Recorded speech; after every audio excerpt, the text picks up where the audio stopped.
In a world where Carolina Panthers fans have an insatiable thirst for Panthers news and opinions, only one podcast roars ferociously.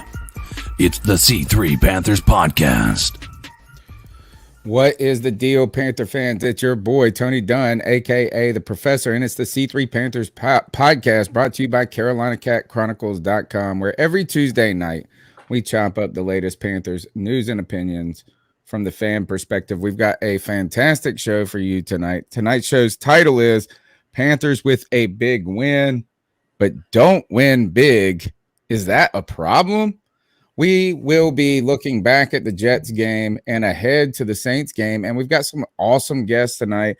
Jonathan Alexander, beat writer for the Charlotte Observer, is going to come on and help us sort of preview what's ahead, but also look what happened in that opening week. And as we look forward to the Saints, we've got Bob Rose from the Saints News Network and co-host of the Bayou Blitz podcast, our good friend Bob Rose, to help us learn about our future foe and the team that had a big win over the Green Bay Packers this past week. So, look, we've got a lot to talk about, and I'm going to do it with y'all in the chat room and my co-host, Cody Lashney. Welcome back to the C3 Panthers Podcast. Tony Dunn, listen, it's a Tuesday night. Therefore, there's nowhere I'd rather be than sitting here and talking about my Carolina Panthers with all of you, man. And as always, we're going to do it with the best Panther fans in all of YouTube. I'm talking about the real Zero Chill, Big Daddy P, Dan Chan, AJ Lindsay, Joey the Blind Panther Esquivel, Tin Tizzy, Karen Choi, Panthers Buzz FSU 23, Rockhead 81, Tony Dunn. Ain't nothing to it but to do it, brother. Let's roll. The Panthers are coming off what I think is a big win because it's opening week and there's so much mystery surrounding this team. But a lot of people have been concerned. There's some trepidation about the Jets not being a good team. We have cut our kicker, which will be a point of contention for the rest of our lives. It seems like we're the new Tampa Bay Buccaneers. It feels like we had to bring back Corn Elder onto the practice squad. I'm not opposed to that, but we're going to be talking about that game, that second half lackluster performance after what was a very exciting first half against the New York Jets. And boy, that defense was tenacious, harassing. We're on pace for 102 sacks this season. Nice. Greg, that's crazy. I know. First of all, yeah, so 85. Yeah. Greg, twice in a week, man. What a pleasure to hang out with you again. Brother, I'm so happy to be here. And, it's been the off season. I've had some things to take care of, but I'm doing my best to be here on Tuesdays and Sundays because the C3 Panther family is the best place or best group of people to be with when it comes to Carolina Panthers football. And I love it. Man, Sunday I was speaking the same things that the title of the show is tonight about, it's the Jets. It's a win. I'm happy about it. It's the Jets. Now it's Tuesday, man. Now I'm looking back and thinking the Panthers are 1-0. I crushed everybody in fantasy in every league I'm in this week. It's been a great week of football. Great opener, great closer, because the game last night, I don't know if you saw it, was awesome. Yeah. Dude, football is back, man. I am so happy. This is awesome. Yes, let's go for real. Love having football back. And You know what? I'm glad that you're here specifically tonight, Greg, because I think we're going to have a really good conversation about these coaches. And I might be on your side a little more than I normally am. So listen, we've got a lot to talk about, man. I'm excited to do it. The always generous 89 J Stubbs, thank you for the contribution to the show. And he's ultimately the funder. He's like the angel investor of all at YouTube. Thank you, 89 J Stubbs, for your help. Guys, we want to hear from you, Panther Nation. The number is 252-228-5098. Be a part of the conversation. Jonathan Alexander at 9:10, Bob Rose at 9:30. We got some things to talk about at this point. Some news. All right. So last week, basically, here we are. we've got plenty of press conferences we could get into. We will get into those later. We got audio from Matt Rule, right? We've got all types of cool things to talk about, but the Panthers ultimately win in week 1. And Panther Nation has not been very excited, surprisingly, right? The Panthers come out and beat a not good team in the Jets, and people are talking about the offense wasn't there. And then we get this kicking situation that has been a thorn in our foot at this point. Today, the most recent news is that the Panthers have released Ryan Santoso. That's his name, right? Something Santoso. Yeah, Ryan Santoso. I barely got to know this guy, this giant, beautiful man. Tell me what happened, Cody, and what is happening with this kicking nightmare that we have become. So the Panthers have brought in Zane Gonzalez, who we've brought in before. Ultimately, we didn't sign him. We ended up signing him back off of the Lions practice squad, rather. And I don't understand this at all, man. I mean, if you're gonna cut Ryan Santoso because he missed an extra point in the game, well, you should have just kept Joey Sly. I mean, Joey Sly missed a bunch of extra points. He missed a million kicks, though.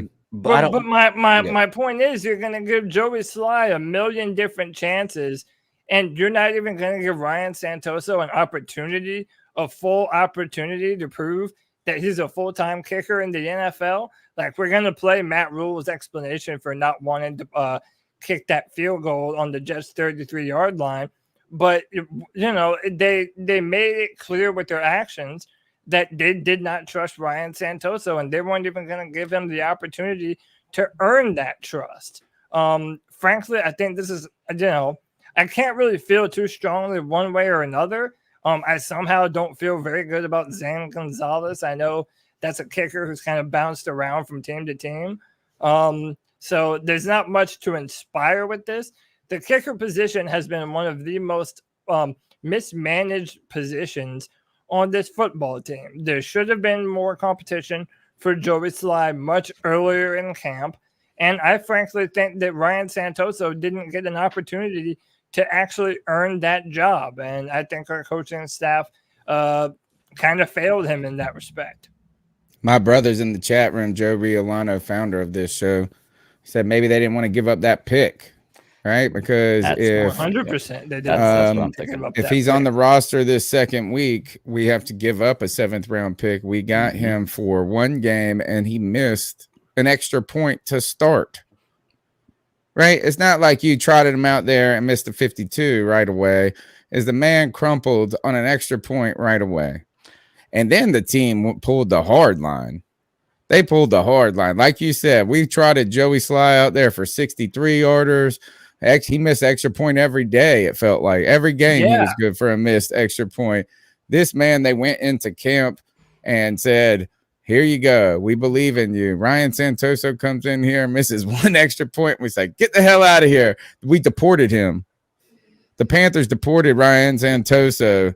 Greg, I think they gave him the death kiss, bro. Matt Rule, anytime he says anything complimentary about a guy. I'm almost worried about a Shaq Thompson right now. He said Shaq Thompson had a fantastic game. He might cut him now. Look, you know, just to comment on everything going on in the chat and what y'all are talking about. 1, Joey Slide doing well. That's great. Week 1, he's done well for 1 week for us before. You know, any kicker is going to get about 70% of the time, 80% of the time is going to be a decent kicker. Any kicker in the NFL.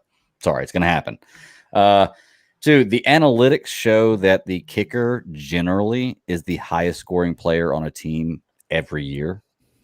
Right. So for That's me, why they all have the highest record, and like every kicker has the highest record in any franchise for points. Right. And I feel like that's a very overlooked position. I feel like teams that have solid kickers, because a lot of times last minute games or, you know, last minute decisions come down to a field goal kick or a missed extra point or something like that.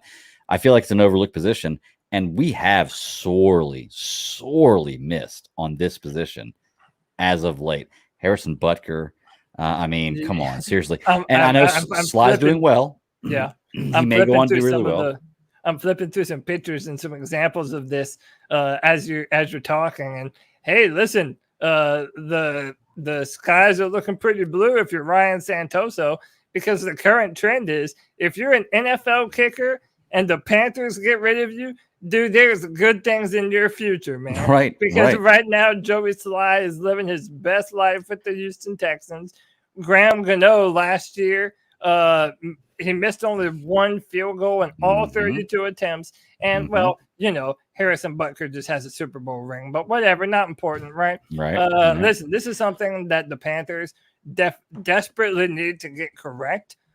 This and that offensive line, which I know we're going to talk about in further depth later on in this show. Let's go ahead and talk about that. Before we do, can I ask one question? Yes, sir. I want to ask one question about kickers that I don't hear anybody talking about unless it's in a place like Denver or a highly elevated place. Do you think that in Carolina the atmosphere has anything to do with kickers being good? Like, I mean, the weather and the atmosphere has a lot to do with kickers. I feel like kickers and quarterbacks can throw the ball a lot further in places like Denver than they can in Carolina. No, I don't think they, like, so if we were in Green Bay and it was the winter and it was swirling around, I've seen these guys just missing kicks. Okay. And there's no wind. And they even put the AstroTurf in now. Yeah, we never really talked about that. Like moving, there's no divots in it. Right. Yeah. Yeah, I mean, personally, listen, I know that what's his name? Justin Tucker from the Baltimore Ravens, that they have just as bad, if not worse, weather than us. I think it has nothing to do with the fans. It just matters whether or not you're a clutch field goal kicker, you know. And I think that you know, Ryan Santoso may or may not be. But listen, don't color me surprised if Ryan Santoso gets picked up somewhere else and starts knocking field goals through from 50-something yards. I mean, that's the current trend. So there is there's only one atmospheric thing that has interrupted with these kickers, and that's called pressure. Yeah. Telling you. Joey Sly crumpled under the pressure. Then he left. He got picked. Somebody picked him up. And he goes, "Oh cow! People even love me when I don't make kicks." And then he goes out there and he got no pressure on him. Now he's just soaring. Watch, Joey Sly's going to make a 70-yarder this year. No, it's going to happen. He's going to make a 70-yarder. It's going to be in week 3 against the Panthers. He'll break an NFL record too. Yeah, that will be when it happens. All right, let's. Hopefully, we're going to have Jonathan Alexander on the line. I thought he was going to be here at 9:10, but we'll keep plowing through the show until we get these guys on. Let's talk about this offensive line, guys, is because the defense was so exciting, right? And then we move to the other side of the ball and we look at Sam Darnold, and he really played very well, right? He didn't do anything wrong. You know, he missed one route and a couple of things, but it was not bad. But there was something that was bad. And it turns out that Christian McCaffrey disguises it over and over, right? Christian McCaffrey is the safety blanket, not of quarterbacks, but of offensive lines, because he can rush with no with no run blocking, and he can catch the ball when quarterbacks are getting mugged. What is this stat that Joe Riolano sent me right before this show? Yeah, shout out to Joe Riolano for bringing this to all of our attention. Pass blocking win rate through week 1 via ESPN. The Carolina Panthers ranked 20%. Look how many teams we're below. We're below Houston, Washington, Atlanta. I mean, even the Jets. That's all the teams. Somewhere. That's all the teams. We're below all the teams. The New York Jets had a better win rate than us. And this gets me to the point that I made earlier about me being happy that the Bat Daddy is joining us here on the show. Greg has been a sort of a critic of our coaches, and I have to double down with that.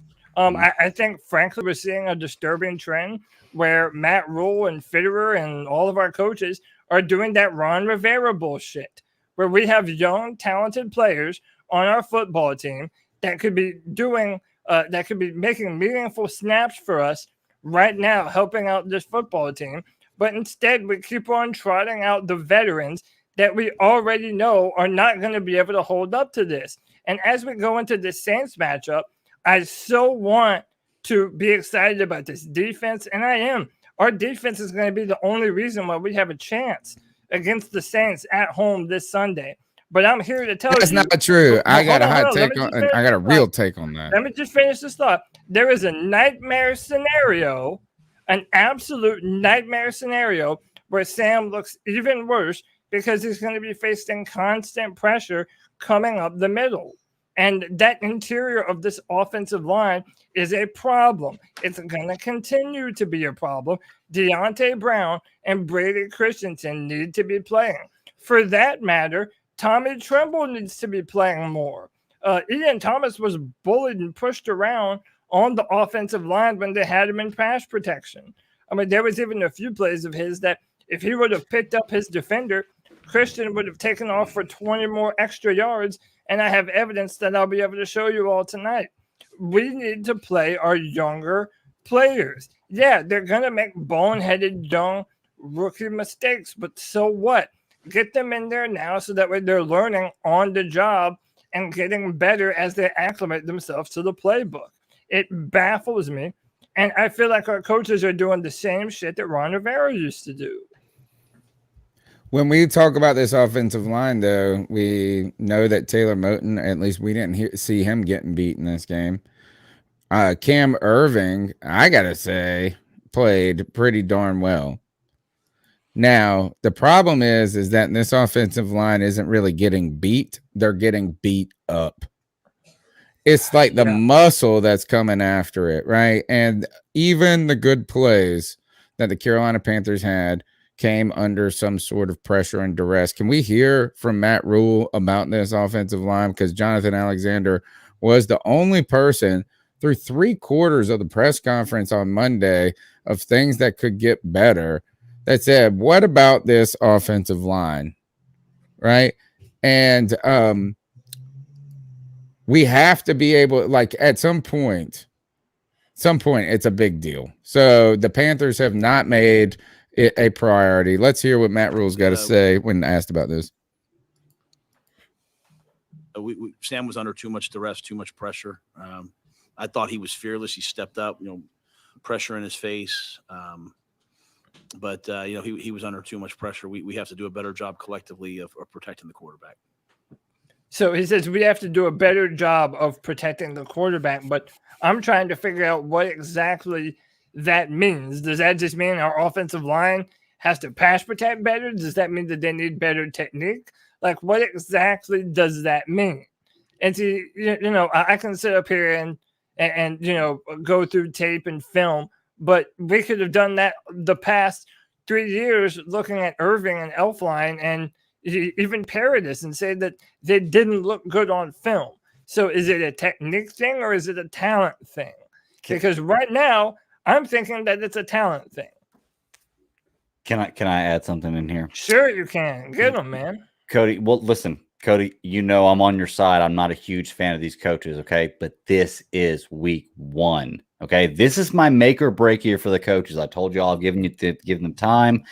We're going to see what happens this year, and then I'm going to make my final decision on what I feel about this coaching staff. I don't like Matt Rule, but if he can win me over, he has one more year to win me over, okay? But here's the thing. I don't give a damn what those stats say. I watched a lot of football this weekend. We were not the worst rated offensive line in the league. I'm sorry. We did not have the running back that had the 3rd most yards rushing in the league. Sam Darnold didn't get sacked 5 times by one player. Didn't get sacked 5 times. We didn't have a quarterback that threw 72%, 275 yards a touchdown. Probably would have been a passing touchdown if he hadn't ran one in, by the way, which is a sign of a great offensive line. I don't give a damn what those stats say. We did not have the worst offensive line this week. Now, we need to work on it. It definitely needs a little work. I'm not denying that. But those stats are bogus, dude. We did by far did not have the worst offensive line this week. Ooh. And I will stand behind that. That would actually be saying this is how did the Jets have a better number? Exactly. Yeah. Oh, I love that. Look, on the trail. My man is on the trail here, and he's right. It did say pass protection. It didn't necessarily say It just said pass Okay, block. Here, let's put it this way. Pass All right, block, so he passed great. You know, this I like week. that. That's a good Yeah. point. Let's think of it this way. What about the weakest part of our week 1 performance, right? Strengths, right? Number 1, you're going to say pass rush, right? Is that we got after the quarterback. Panther Nation Podcast is in the chat room. He put up this amazing stat from Pro Football Focus that said we had like a 74% pressure rate. When you look, we had 6 sacks, 10 pressures at the on a conservative number, 10 hits. So 6 sacks, 10 additional hits on the quarterback, and then you have pressures after that. And that's a conservative number. Pro Football Focus had it even higher, upwards of Zach Wilson, who passed the ball 37 times, was under duress 74% of the time. Right. So we could say that is the brightest light, I felt like, number 1. Number 2 is that the secondary and the defense as a whole, I thought played very well. Not perfect, but very well. Christian McCaffrey back, looking great, looking sensational. Dominant. Sam Darnold meets expectations, right? If not exceeds them a hair, in my opinion. And so I guess the only other thing you could say is this is special teams was lacking. If you throw in the kicker, number 1, Charlton, who's my man, who didn't pin it, like he could have pinned it a little, like he's been dropping bombs. And then one time we need him to drop a little baby bomb. He couldn't do it. The punt return game is sorry. We've been sorry for so long. I know. But then what is the sorriest part? It's got to be that interior offensive line. It does. They just got bullied. Yeah, and like I said, yeah, good. I'm not disagreeing that we need work by any means. I'm just saying we by far weren't the worst. And I know people in the chat are saying pass rate, whatever. Come on, guys. Right. I can look at Jameis Winston's stats. He had 4 touchdowns with less than 100 yards this week before he got his 5th. So I mean, come on, that's good. That can be very but that's also because they have a big badass offensive line that can run the football. So they There's had always they weren't great in the run game. Actually, they weren't great. My final point to that is, look, had 2 rushing touchdowns. I think they were damn good in the running game. They were great. They had like 178 yards. They were great. But look, my final point to that is, look, when you can't be perfect in every position all the time. You've got to compromise somewhere. Okay. If you go to a strip club and the stripper that you've chosen to give you a lap dance has implants, does it matter that much? You're getting the job done. She's making do for, she's making do for what she can, or making changes for what she can to make things better or compromising. That's what you've got to do in football. You can't be perfect. She looked good and had like 4 toes or something. But look, he went straight implant. Well, of course. Look, Dolly Parton is fake. Dolly Parton is fake 100%. But she looks good for her age and what she's doing. So does it work? Does it matter if it's fake? It looks We're going good. off the rails. We're talking about the lady that runs the reading program. What I'm saying is, if the Panthers have to be bad in a certain point, but make up that somewhere else or compromise somewhere else because they have to lack here, that's what teams have to do. But listen, if you're going to compromise anywhere, I'm here to tell you that the place to not do it is the offensive line. And especially when you have a quarterback but there's only so many good offensive linemen. Disastrous in New York. You want to try and turn his career around. You're not going to be able to do it with this kind of interior pass rush. On this touchdown to Robbie Anderson, if it wasn't for Christian McCaffrey stepping up and pass blocking on this play and making up for Miller, who absolutely whiffed on that play. That's what he's there. It wasn't Miller. That's Dennis Daly. That's Dennis Daly. That's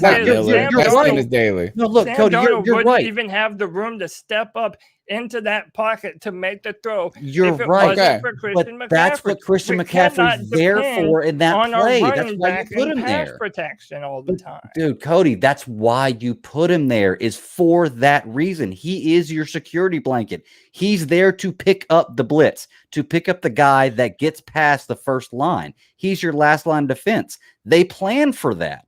That's can't what have that's it actually, on in the every press, We can't do single it every play. in the time. press We don't do it every conference, time. here's the That's the thing. thing. We don't do that every What's time. very interesting about that is that in the press conference, Matt Rule got on Chuba Hubbard for missing a block. We'll talk about that in a moment, but praised Christian McCaffrey like crazy. He actually said it wasn't a blitz pickup, but it was just a guy that blew his assignment. And thank God he said that it could have been Christian McCaffrey's greatest play of the day.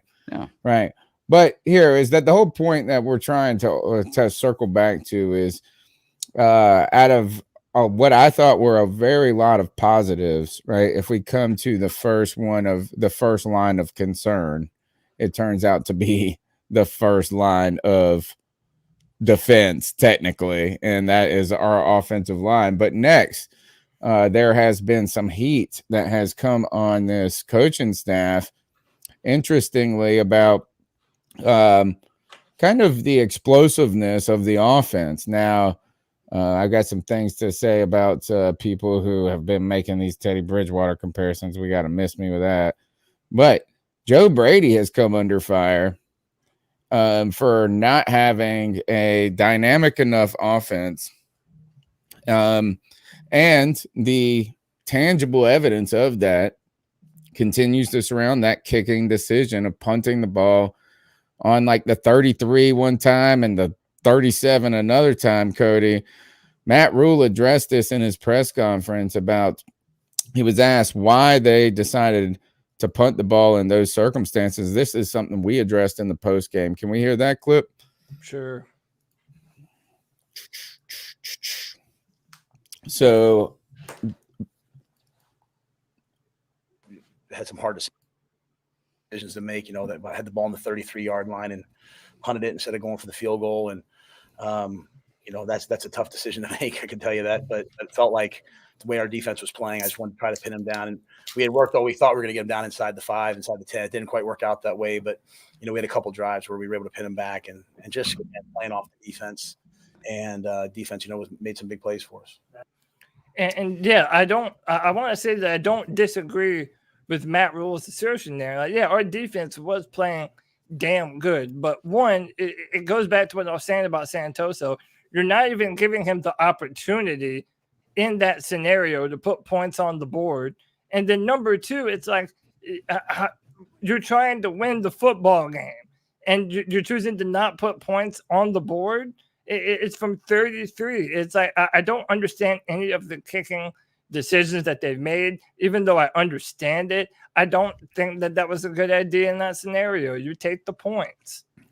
I just think that was a dumb decision to make. It worked, and you're right. He is right that the defense was the strength of the day, and they felt confident in that. And the defense did close this sucker out ultimately, even though in the third quarter we did absolutely nothing. 24 yards of offense, and that is when they got gassed.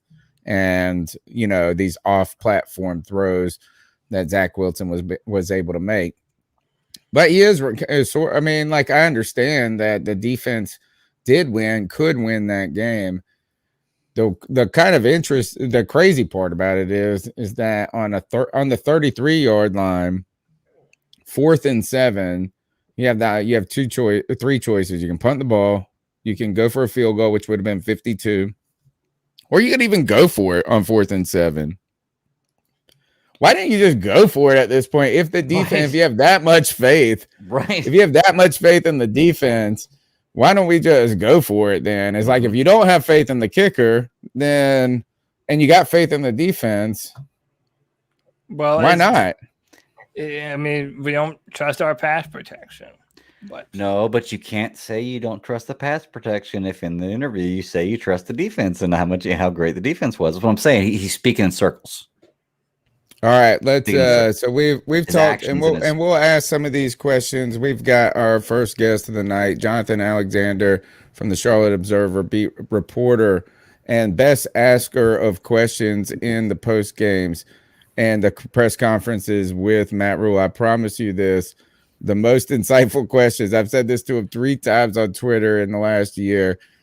It took one person 17 minutes almost to ask about this offensive line.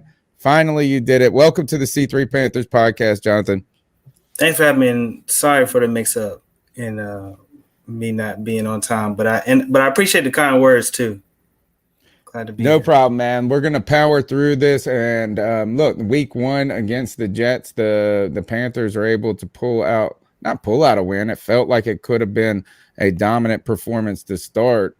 We were on the precipice of a blowout, but things slowed down in the third quarter. But the Panthers are able to win in week 1. We're heading to the Saints. What's the sense that you get being in these post games about the team's feelings about this first win?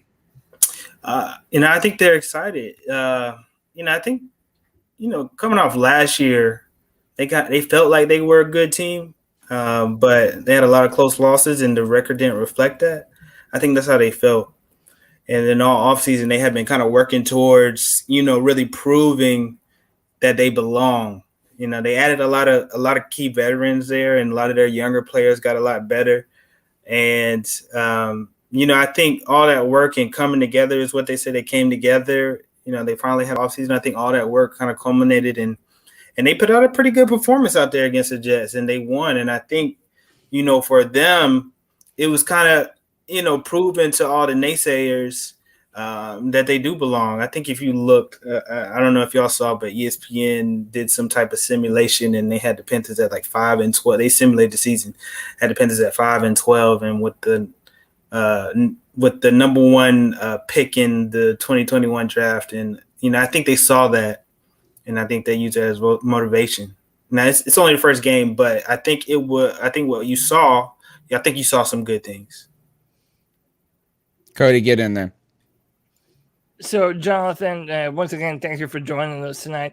We have to talk about one of the things that, it's been a very hot button topic amongst Panther fans, and that's this offensive line. And as of right now, the Panther fans are thinking, man, we have a legit defense that can get after the quarterback. We have the defensive backfield to be able to, protect against the pass. But if we're going to be able to rejuvenate Sam Darnold's career, he's going to need help and time to drop back. And the Panthers did not rate very well in pass protection. How does this get better for the Panthers? And what do you think of this matchup coming up this Sunday? And do you think our offensive line is going to be able to withstand that 4-man rush from the Saints? I think that's a good observation. I mean, I think the Panthers, if I'm not mistaken, gave up about 7 or 8 pressures in that game. I think it was 8 pressures in the game against the Jets, and that was 1 less than Zach Wilson. And I think that's really credit, considering Sam Darnold only got sacked once. I think that was credit to Sam Darnold. He made a lot of those throws under pressure, got hit after the play. I think the offensive line we knew that it was huge question marks coming into this game, and we saw that they're not going to hold up for a full 17-game season. The Panthers going to have to figure that out. I think what you may see is some shuffling around. Matt Rule, said that he was hoping that John Miller could come back. He was on the COVID-19 list, COVID reserve list, and don't know. We're not really sure yet if he'll be approved by the doctors. We're still waiting. I mean, that should help. I'm not the biggest fan of Elfline. You're not alone, brother. Yeah. I think I'm still worrying about Cameron Irving. I think Dennis Daly is good, but I don't think right guard is his position. And admittedly, he admitted it. He's used to playing left side, and he had to relearn that whole. It's interesting how different left and right guard are. If you hear people tell it, you're just doing everything opposite. So I think I think eventually, what I could easily see happen is, as Miller comes back, you put Miller back at right guard, you put Dennis Daly at left guard. And I think that probably will be in the short term of what they'll look at, but I don't know how long it's going to hold up. And the Saints are a really good defense. I think they were really good last year, and they carried that over this year. And I think that's going to be what carries the Saints, further than Jameis Winston. And I think the Panthers are really going to have to worry about that pass rush that the Saints bring. Yeah, and let me just ask one more question off the back of that O-line, and then I'll pass the mic. Do you foresee any scenario where either of Deontay Brown or Brady Christensen work their way into this lineup? Because I've been saying, since the preseason. And granted, it was against preseason defenses, but I thought Deontay Brown and Brady Christensen looked very good on that right side of the offensive line. And I just wonder if the answers to some of our offensive line woes are already on the roster. I don't think so. For this reason, I think when they look at, I think Deontay Brown and Brady Christensen are going to be good. I just think that there are still some other nuances that they have to learn. Some type of pass protections. I think what you saw was they played well against the backups in the preseason, and I think the coaches recognize that. But I do think that they'd be starting had the coaches felt like they'd been good enough. I think that I think Deontay Brown's a little bit ahead of Brady. But because of power, probably sheer Yeah. power, man. Yeah. Is that could work at a guard position. In fact, it seems like the interior line hasn't been getting just beat up. They're just Yeah. been muscled around. I mean, they're making the blocks. They just happen to be walking backwards doing it. Yeah. I think if the Panthers are left with no options, that they could at some point. But I do think they would move Dennis Daly over to left guard first. They would play John Miller first before going to Brady or Deontay. I think Deontay and Brady are kind of third string type of guys right now. They're still rookies, still learning. I don't think they want to rush those guys in. You got to think Brady is used to playing left tackle. He's still learning the position. So they don't want to rush that yet. You're listening to the C3 Panthers podcast, and we're hanging out with Jonathan Alexander from the Charlotte Observer. You can check them out for the closest and coverage of the Carolina Panthers. Support your local newspapers. I will tell you that. Thank you. Let's go on and ask what is going on with this special teams debacle? And I'm going to call it a special teams debacle. It's not just one thing. Is that the best player on special teams happens to be our punter, who was the guy that punted it over the wall twice in preseason last year.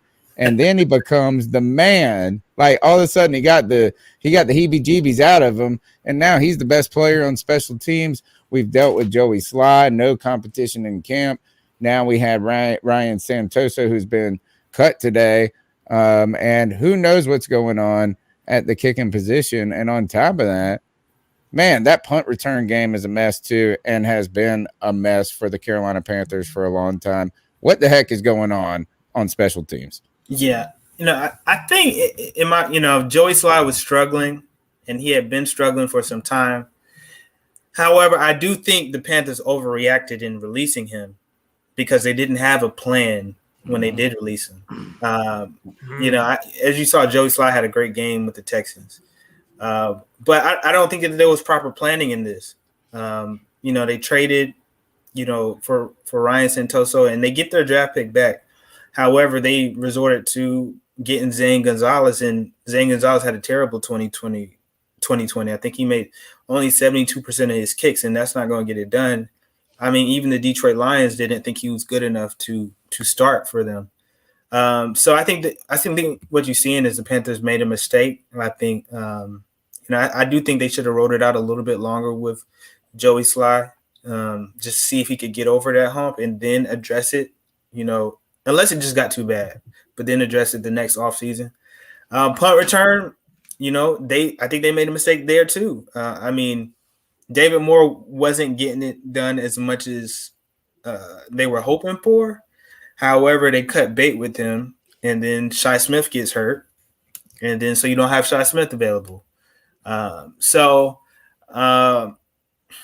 just think it's a couple of mistakes. They've just made premature decisions, I think, a little too early, and it's coming back to bite them. And the kicker thing is something that I think is something probably they got to worry about. I think that's probably the most dire situation they got. Jonathan, do you agree with me? I think that Ryan Santoso didn't even get an opportunity to show what he was made of. Like, especially on that, deciding to punt the ball on the Jets 33. There were opportunities that they had to see what he was, and it was just because of that missed extra point that they just didn't even give him the opportunity. Did you think that this was just about the draft pick? They didn't want to send a 7th rounder to the Saints if they had him playing against the Saints, or pardon me, we're gonna have to send a 7th rounder to the Giants, I believe. Yeah. If we played him against the Saints. Do you think that was the biggest factor? Or I mean, I just think that they didn't give Ryan Santoso an opportunity to earn the job. I think they, to be 100% honest with you, I think they had determined or saw enough of Ryan Santoso in that practice leading up, and they weren't exactly super high on it. They didn't want to risk that 7th round, losing that 7th round pick based on what they already knew. Ryan Santoso basically had to be perfect in that game for them to keep him.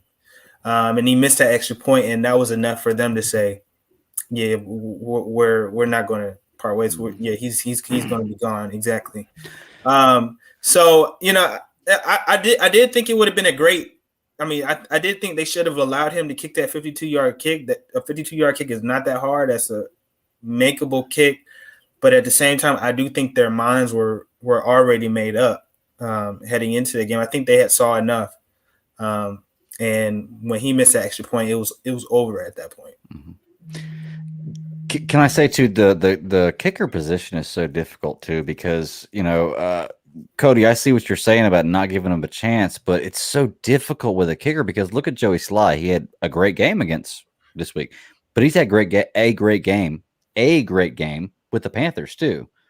Does that mean this is the guy moving forward? I mean, if a guy kicks the ball 50 times a year and he misses 6, okay, you're looking at what, 92%? 92% is pretty good, but what if those 6 misses are in the first 3 games? Well, does that mean at the end of the year you're like, this guy's terrible? Yeah, we don't need to see our ex-girlfriend out at the bar with another guy the first day and being all crying about it, right? That's the thing with the Joey Sly thing, is that we don't need to be crying about Joey Sly. What we need to be crying about is the part that's called the kicking game that ain't worked in so long for Carolina. Let's move our focus to defense real quick. Man, if there is a bright light and a bright spot, it's young superstars budding on this Carolina Panthers defense under what we've been saying as the best coach on the Panthers staff, Phil Snow. He's our favorite coach. This man, the scruffy dude, gets these guys playing. That defense comes out and is all over Zach Wilson. We know that their offensive line was trash in this game. How optimistic should we be about this defense based on that week 1 performance? I think you should be really optimistic. I saw a lot of great things. I think the biggest thing really is that pass rush. And, you know, that was what the Panthers didn't have last year. I mean, if you think back to last year, the Panthers didn't get their first sack till week 3, which is terrible. You know, Stephen Weatherly admitted he didn't work as hard as he should have. And now you see Hassan Reddick just makes such a big difference. Brian Burns is better in year 3. Derek Brown's better in year 3. Yes. And Daquan Jones is better than what KK was. I think they should be. And then you got finally Dante Jackson's healthy. J.C. Horn has much promise. Jeremy Chin is playing the position that is natural to him. You saw him go make that recovery on that deep pass and deflect that pass. I think you see a lot of great things, a lot of young players who can play. The only thing I'd be worried about really is the depth. If there was an injury, if there's that's what I've been saying. If there, it's great right where it's at, but there's a lot of youth there, which is good. Yeah. But if it gets thin after that, they're a thin team, and you know, after that first string, then you have to worry. I mean, one of the few second string guys I'm super high on, other than the defense line. I think the defense line is actually pretty deep. But Frankie Louvu is somebody I feel confident in. But aside from that, at some of the other positions, they're very thin, and I don't think they. Right now, they can't really sustain a significant injury to a really key player. Well, we did sustain an injury to the starting cornerback, who is a guy who came out of nowhere. But we may be saved by the fact that AJ Bouye is going to be serving his final game of a suspension this week. Will be available on week 3. Tell us what's going on in that secondary with these injuries. Yeah, so Miles Hartsfield is out 8 to 12 weeks now. I just got word from a source earlier today that he is going to have surgery. He was having a second opinion on that wrist, but he is going to have surgery on that wrist. So he is going to be out. He's already on the IR. They put him on the IR yesterday. So they're going to have to do some shuffling. They just signed Corn Elder to the practice squad, or they're in the process of signing Corn Elder to the practice squad. And perhaps he may, get in. He knows the system. He's played in that system last year. So they have familiarity with them. So I don't think that they would have a problem putting him out on the field for that one game.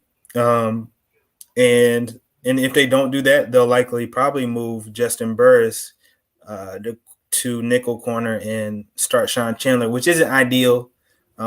Those aren't the positions that those guys are comfortable with.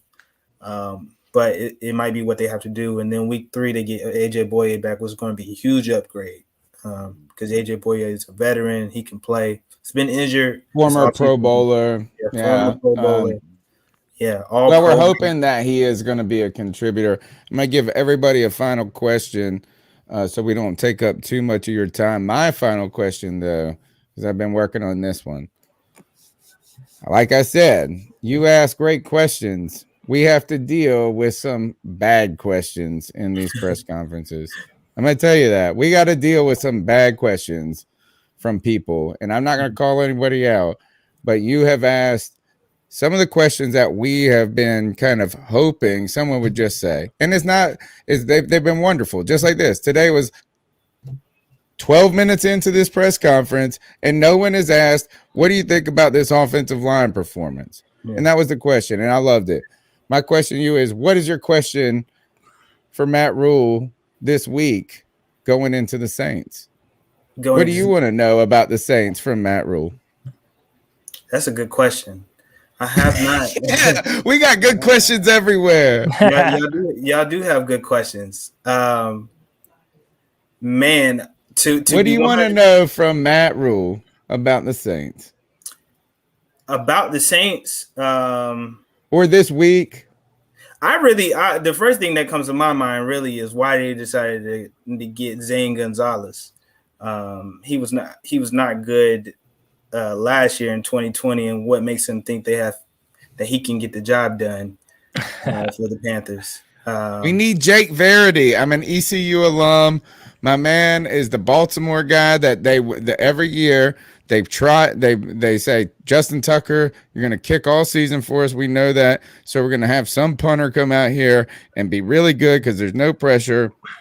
Jake Verity has done that. And then we're going to trade him for a 7th round pick. But in some reason, he kicks all these great kicks in preseason. We get Ryan Santoso. And now whoever this Zane, what's his name? Zane Gonzalez. Yeah, I can't even mess with him already. So where is Jake Verity at? All right, Cody, what's your question for Jonathan? Yeah, I mean, my question is about Sam Darnold. And, I seem to think that Sam looked fine. I thought he made a lot of good throws. I thought he had to deal with a lot of pressure in his face, which also kind of hindered his performance. But Matt Rule even mentioned, there was a missed touchdown pass to Ian Thomas in the end zone. My question is just based off of your own personal, off of your view of the football game, how did you rate Sam Darnold's performance, and what do you expect from him going into this Saints game? Coming into the game, I wasn't high at all on Sam Darnold. I had watched the film on him from 2020 season in the Jets, and what I saw was terrible. I recognize the fact that he didn't have much help and he didn't have an offensive line, but his mechanics were very much off. He'd throw off his back foot. He'd make, decisions that, just why did he throw that? And when I looked at him on Sunday, he just looked like a totally different person. He was calm. He was, he had a lot of poise. His feet were looked correct. That's credit to Sean Ryan, the quarterback's coach. And he had a lot of pressure. I was really high on the way Sam Darnold. I mean, like, he's not like an Aaron Rodgers or he's not a Russell Wilson, but he looked really good for what I saw last year and the circumstances and the pressure in his face. So I was super impressed with Sam Darnold. He could have been a little bit better, of course, but for what he did, he was very impressive. But I think he'll be pretty good against the Saints. I think the Saints are really good. They'll give him a strong test. It'll be a good test to see where Sam Darnold really is. But I don't think he'll be bad. Just based on what I saw in that first game, I think he'll be pretty good. Now, that's not saying that they'll win, but I think Sam Darnold will be good enough. I think it'll be good for him this season. CK, first and last question. Yeah. Hey, thanks for having me back, guys. Sorry about the delay.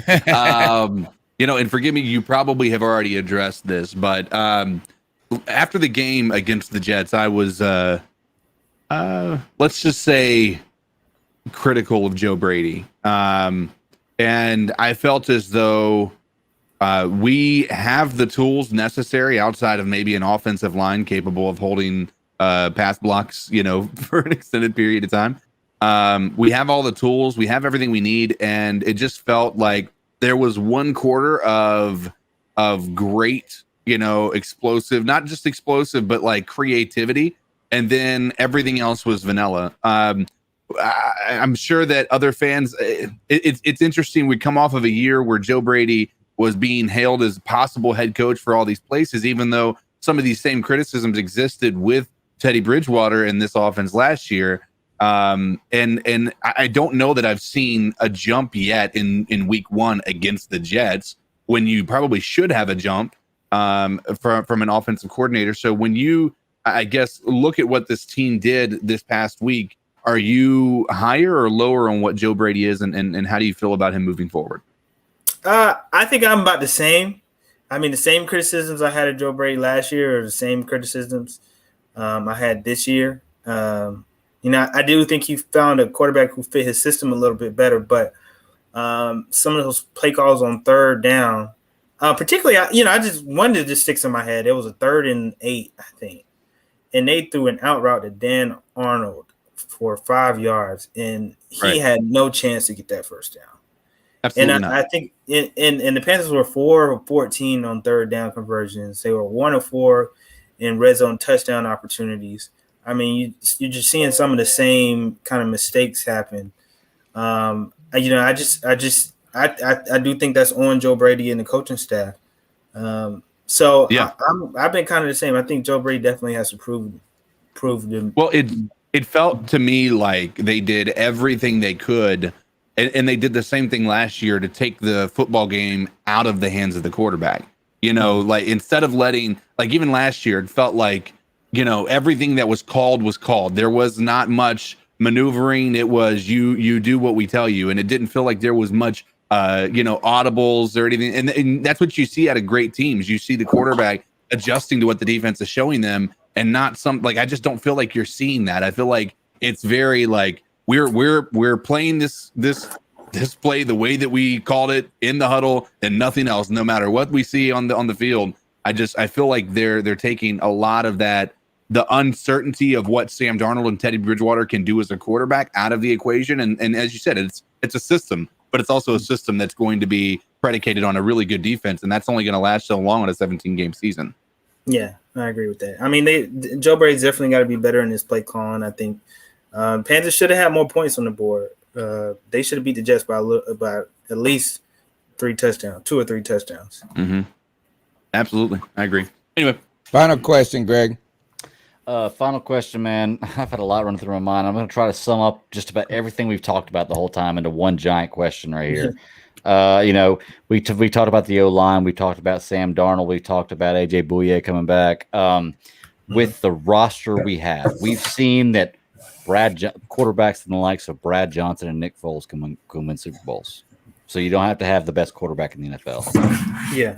With A.J. Bouye, with CMC coming back, Derek Brown, coming into his own, Brian Burns, Jeremy Chin, J.C. Horn, Shaq Thompson, what it looks like, the special teams, the O-line, do we have on the roster what it takes to, I'm going to set the bar at, win the NFC South.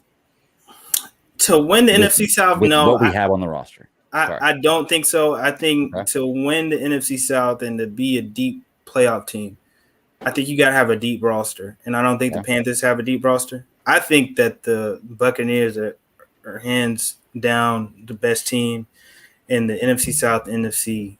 I think, I think what you see from them is a deep roster. They can sustain injuries, and injuries happen on every team. They happen during the course of the season. I think the Panthers could be the number 2 team in the NFC South, and they could be on the precipice of a playoff team. But as far as winning the NFC South, I just think they're not deep enough. Okay. I don't see this team having been able to do what the Dallas Cowboys was, tit for tat, throwing that ball down the field. No, but if we win Sunday against the Saints, maybe there's a way we could be second in the division, wild carded in. Yeah. And the thing is, but it's just week 1, folks. Hey, I'm excited. I'm optimistic. But hey, I also said we're a 500 team, hoping to be a 12-win team next year or 11-win team next year. The question is, we might be boom or bust, as Cody Lashley says. It's boom or bust, or it might be in the middle. But right now we're 1-0. And Jonathan has had his first experience on the C3 Panthers podcast. We've been doing this for 9 years, have not missed a Tuesday night, Jonathan. And we thank you so much for giving your time to us this evening. Tell everybody where they can find you on social media. And folks, go subscribe to the Charlotte Observer digital media as well. Go ahead and support this type of content. Jonathan, how can they find you on social media? You can find me at JONM Alexander on Twitter and on Instagram, JONM Alexander _. Thank you for having me. I appreciate y'all having me on. Again, I apologize for my misunderstanding of things, but I'm glad to be on. And thanks for having me, and thanks for thinking about me. Well, we'll be here every Tuesday night at 9 p.m., and we hope we can do this again in the future. Thanks for your time, Jonathan, and good luck. Hey, good luck formulating that best question for Matt Rule. I'm telling you, I listened to the questions, and the man not named David Newton doesn't ask the best questions. Anyway, we appreciate your time. All right, thanks, guys. Take care. You're listening to the C3 Panthers podcast, brought to you by CarolinaCatChronicles.com. That was Jonathan Alexander with the Charlotte Observer. And guys, we've got your cat calls coming tonight. 252-228-5098. Go ahead and support the show. Thumbs up button, a share, a like, a comment. We appreciate that support, and I appreciate the support of my good friend Bob Rose, who is here to help us figure out what the heck is going to happen as the Panthers host the Saints, and the Saints just mollywomped the damn Green Bay Packers. But I have first, thank you for your patience, Bob. Our guest was a little late showing up, and it just made logical sense to go now we're looking ahead to the New Orleans Saints. I gotta say this, I have an unpopular opinion. As every Panther fan looked at the box score from the Saints, Green Bay Packers, they trembled. Their knees were quaking. They were talking about how bad the Panthers' offensive line was, how nothing's going to happen, how we can't have no chance. And I watched the game, and I don't want to take a lot away. The defense, wonderful. I would say I wouldn't even go as far as to say wonderful. They were pretty good. The Green Bay Packers were terrible, man. They were freaking awful. But Jameis Winston comes out efficient under the best of circumstances. I think the Saints are a good team, had a great game. But was this being a great team, or was this the Packers just with the ultimate meltdown? And what one Saints fan I heard describe as the greatest opener in Saints history.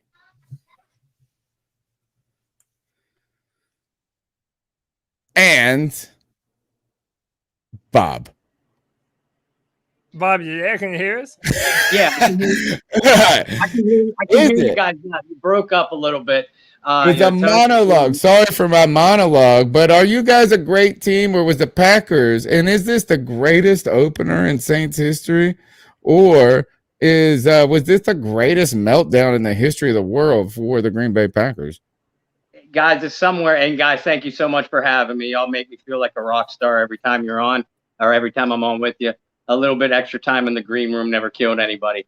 You know what? It was somewhere in between an absolute meltdown by the Packers and the Saints being a great team. I do believe it's somewhere in between. Let's not anoint the New Orleans Saints for the Super Bowl just yet, and let's not throw dirt on the Green Bay Packers just yet either. But you have to admire, even if you're a Saints hater, Tony, even if you're a Saints hater, you have to admire the focus that this organization had, being displaced to Texas and then happened to move the season opener for a second time out to Jacksonville. They just came in with laser sharp focus, and kudos to Sean Payton for putting together a great game plan. I think, and I've said it all off season, I think this New Orleans defense is going to be one of the better in the league. And we saw them do this against Green Bay without David Onyemata in the middle, obviously without Michael Thomas on offense, and with an unproven cornerback position. I think the Saints are a playoff contender still. Listen, Jameis Winston is not going to throw 5 touchdowns and no interceptions every week. All 5 of us have seen the good Jameis Winston and the bad Jameis Winston, and the Saints are going to get some. They're going to experience some ups and downs. But if you're a Saints fan, you got to be encouraged with what your team did against the Packers in Week 1. Would you like Sean Payton if he wasn't your coach? Yeah. Unless he was coaching a rival, because he is one of those guys that if you play or coach against, you absolutely hate his arrogance. But man, if he is on your side, you want to go to battle for him. You want to run through a wall for him. Not to make myself sound like a you-know-what, but when I coached with a lot of that same mentality and attitude and, arrogance. So I admire what I see in Sean Payton. I always have. I loved him as an offensive coordinator, too, before he came to New Orleans. But, if he's on the sidelines of your chief rival, you hate that rival and you hate Sean Payton a little bit more. The reason I ask is because the Panther fans have been critical about our offensive coordinator, and who is kind of a disciple of Sean Payton, right? Who has spent time there, who had one of the most was part of one of the most explosive offenses, if not the most explosive offense in college history, right? The Joe Burrow LSU squad.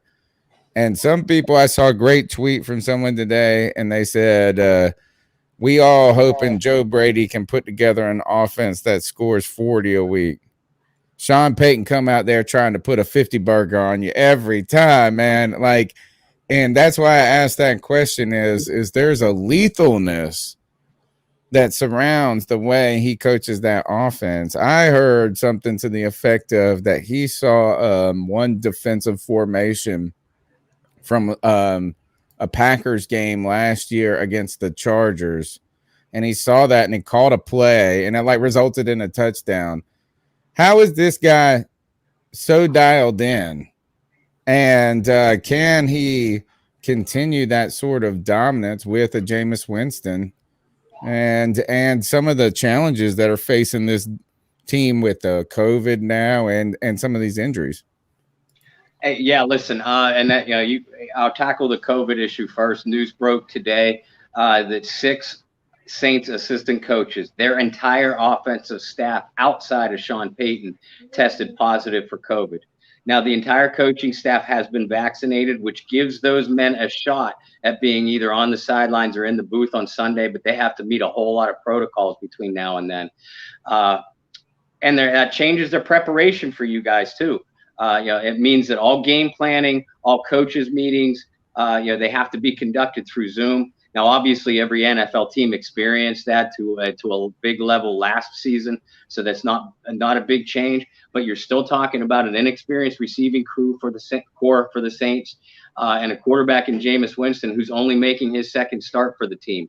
So I expect the Saints to have a fairly vanilla game plan coming in. But as far as Sean Payton and the way he prepares his game plans and for specific opponents, the man eats, breathes, and sleeps football. And he expects and demands a lot of the same things out of not only his players, but certainly his assistants. I think that Sean Payton has relished this challenge of coaching without Drew Brees. That's not a disrespect or a slight on his relationship with Brees, because the two are still extremely close. But Sean wants to prove now that he could be this great offensive mind without a legendary quarterback. And it's very much an ego thing with Sean, but I think there's something to that. And Jameis Winston has the skill set. Sean always bases his game plans around what his quarterback does best. He sits down with that quarterback. He did it with Teddy. He did it with Taysom, and he's doing it with Jameis. He sits down with them and says, "Okay, what plays do you like?" And we'll feature our game plans around that. What plays don't you like? And we'll take them out of the game plan altogether this week. And I think that's what makes Sean Payton a very unique offensive coach. So, Bob, before we go any further, real quick, I have to ask my partner, CK, to first do like the laundry guy, Tony's brother, who's happy enough to join us here in the chat. Joining us here, and he would like for CK to put on all 120 viewers that we have in the chat room right now a very specific kind of shame. CK, would you let him know? Subscriber shame. Hit the like button, people. Subscriber shame. 119 people watching. A minute ago, we were up to almost 130 people. I'm pretty sure that's a record for us right now. If you haven't done so already, hey, touch that like button. Make love to that notification bell. And if you haven't already, give a gentle smooch to that subscribe button so that way you get all this C3 Panther content that we have coming your way. Now, with that out of the way, Bob, I appreciate your patience earlier. I guess ran a little bit long, but as you said, hey, the green room is a comfortable place to wait sometimes. But you mentioned Jameis Winston, and my brother is a diehard New Orleans Saints fan. And after the New Orleans Saints trubbed the Green Bay Packers, he calls me and says, "Cody, I'm happy that Drew Brees retired." He's like, "I love him. I'm thankful for what he did for this football team." But his mindset is that now that Drew Brees is gone, they have a quarterback that can affect every level of the football field in Jameis Winston. How are you feeling about your quarterback position? I know you touched on it a little bit with Jameis and how we've seen him throw a bunch of interceptions as well. But I want you to speak on what you've seen from Jameis thus far. And if you have seen any more consistency with him playing for the Saints that maybe you didn't see when he was playing for the Buccaneers. And yeah, that is such a great issue. And I have seen a lot more consistency from Jameis Winston just in the 2 preseason games, the training camp footage, and certainly last week. Jameis is being very decisive with his reads. He's not afraid to tuck the ball and run and show some of that mobility that he has. If his first 2-3 reads breaks down, he's not going to force the ball. And I think that Sean Payton is going to keep Jameis on a very short leash. Jameis Winston is not going to get the opportunity to throw 30 interceptions in Sean Payton's offense. He'll be out on the streets first. But Jameis put in a long offseason, working up a rapport with a lot of his receivers. And you see that with Marquez Callaway and Juwan Johnson in particular. I think Jameis is going to be more consistent. One thing that we have to realize is, Jameis Winston as an individual and as a player, he needed to mature a lot. So the jury is still out on that until it's not. I know the locker room absolutely loves him. They were big advocates for him to come back after last season, after what he showed them in practice and in the locker room. But Jameis in Tampa Bay, he had 4 different head coaches in 5 years. 4 different offensive coordinators, never had a consistent running game, had a trash offensive line in front of him, and had a defense that oftentimes would give up 30 points a game. So while he had the receivers and some talent around him, he wasn't with a consistently stable organization. With the Saints, he has that. And I think it showed last year, even though he got very, very little playing time, it's going to translate over into this season. And I think you're going to see a very consistent Jameis Winston. He looks leaner. He looks leaner to me. He does. Yeah, I've noticed that too. I felt like he had a little bit of a belly when he was playing for the Buccaneers, and he's kind of leaned out now. It really does feel like he's trying to turn over a new leaf, and just like Drew Brees revitalized his career going from the Chargers to the Saints, it's looking like Jameis is trying to do that very same thing. But I want to kind of transition and pivot to, if I'm being honest, what kind of worries me the most about this matchup this Sunday, because right now, us as Panther fans, we feel like our defense is on fire. We have a bunch of really good guys. We're fast. We're physical. I mean, we had 6 sacks, a ton of quarterback hits. We have a much improved defensive backfield. But yet, even in spite of all of that, I'm worried and scared to death that we're going to get a rude awakening when running up against that big, bad Saints offensive line. And Bob, let me tell you, we've been having our fair share of offensive line problems here in Carolina.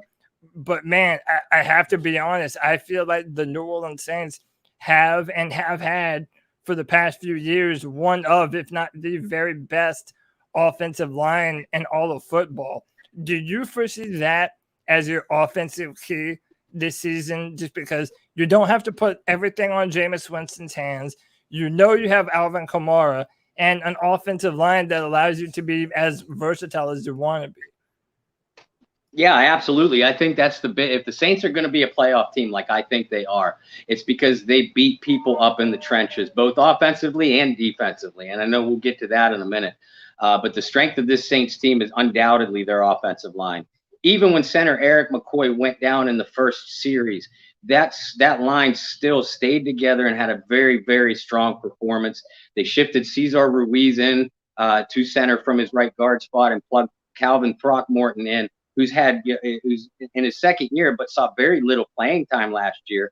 He was a standout at right guard. Versatility is the name of the game for this Saints offensive line, because they still have James Hurst coming off of the bench too, who could start at either tackle or guard position. And as long as the Saints can run the ball with Kamara or even Tony Jones, who had an effective game against Green Bay, that allows the Saints to stay balanced and means that the pressure to play hero ball is not on Jameis Winston's shoulders. So that Saints offensive line is going to be the key to every game they play in this year. I was worried. I have been one of those people who have said at some point the Saints got to take a step back. They got to get old at some point. Drew Brees was the old person. He's left. But I thought, man, this defense, which has become a cornerstone of this team for the last few years, at some point has to slow down. But somehow this team came out in week 1 and looked fantastic defensively. One of the things, though, is that you're facing are problems with injury. Marshawn Lattimore, who broke his finger inking $100 million deal, I believe, will not be playing. But fortunately, you've got Paulson Adebo, who is this young man who came and shined big time. And if he was a first-round pick, you would be jumping for joy when it came to this. Is that if we are jumping for joy for J.C. Horn, third-round pick, though, had an incredible debut, an incredible camp from what I've heard. Yeah. And now, even though Marshawn Lattimore is hurt, you've got Bradley Roby coming in, right? So tell us, and what is this defense looking like? Quan Alexander running around there like a madman. Yeah, first of all, Quan, I think Quan is going to play Wolverine in the next X-Men movie because he's just had that kind of healing power. The man tore his Achilles. He shouldn't be on the field, dude. No, he shouldn't. It tore his Achilles day. Yes. And Quan, I thought they were going to limit his snap counts because Zach Bond just played out of his mind in the preseason, and Zach played a really strong game against the Packers too. That makes it, the development of Bond and recovery of Quan Alexander, along with the All-Pro Demario Davis, makes this Saints linebacking unit an incredibly athletic unit. And you need one when you're going to go up against a back like Christian McCaffrey. In the secondary, the Saints are officially listing Lattimore as week to week after that thumb and hand surgery today.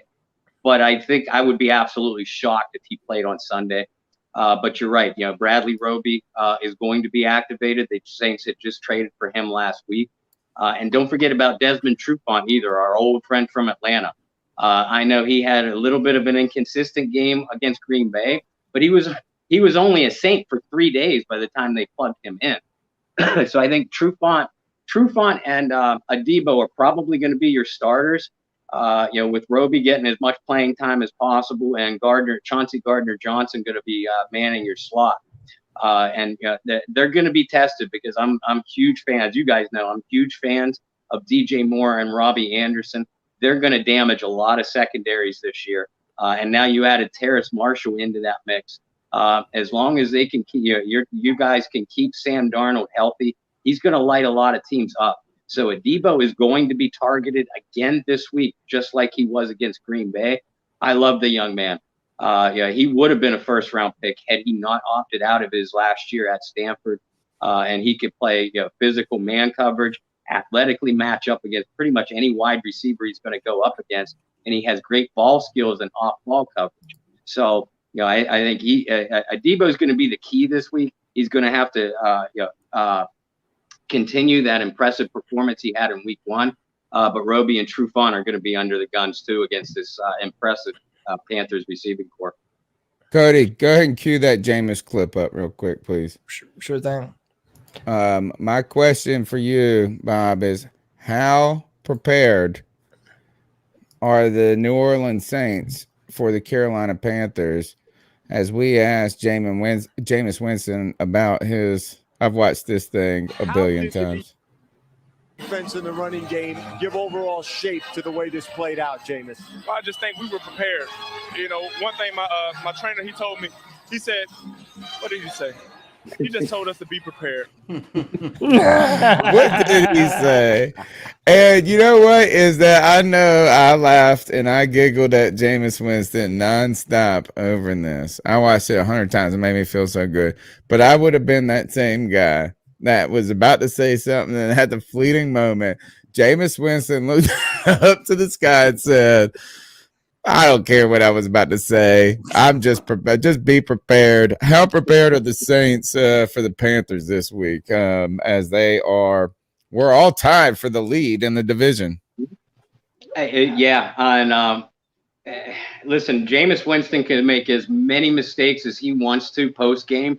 If he gives you a couple touchdowns, takes care of the football. Like I said, he can be as goofy as he wants in post game. I like him more now. As long as he's not having a game like he had against you guys when he was with the Bucks and he just embarrassed himself on every possible level and then losing like he did, then I completely understand your position.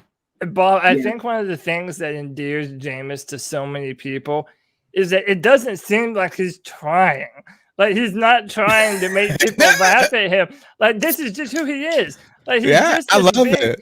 He's just a big, goofy kid, and he's going to make jokes, and it's going to be silly. It's like, he almost has a little bit of that Cam Newton in him, where he's just a big, goofy, jovial guy, and I think that he's definitely gelled well. What did he say? My mama used to always tell me. What did she used to tell me? I don't know. That shit was awesome. I mean, like the W's, we make fun of that. We make fun of, man. I tell you, every week there are Panther fans that are putting up the Jameis workouts for like when he's warming up in the, and he's getting his hips loose and he's doing all this. But I think he is endearing himself to us, and we hate everything about our competition.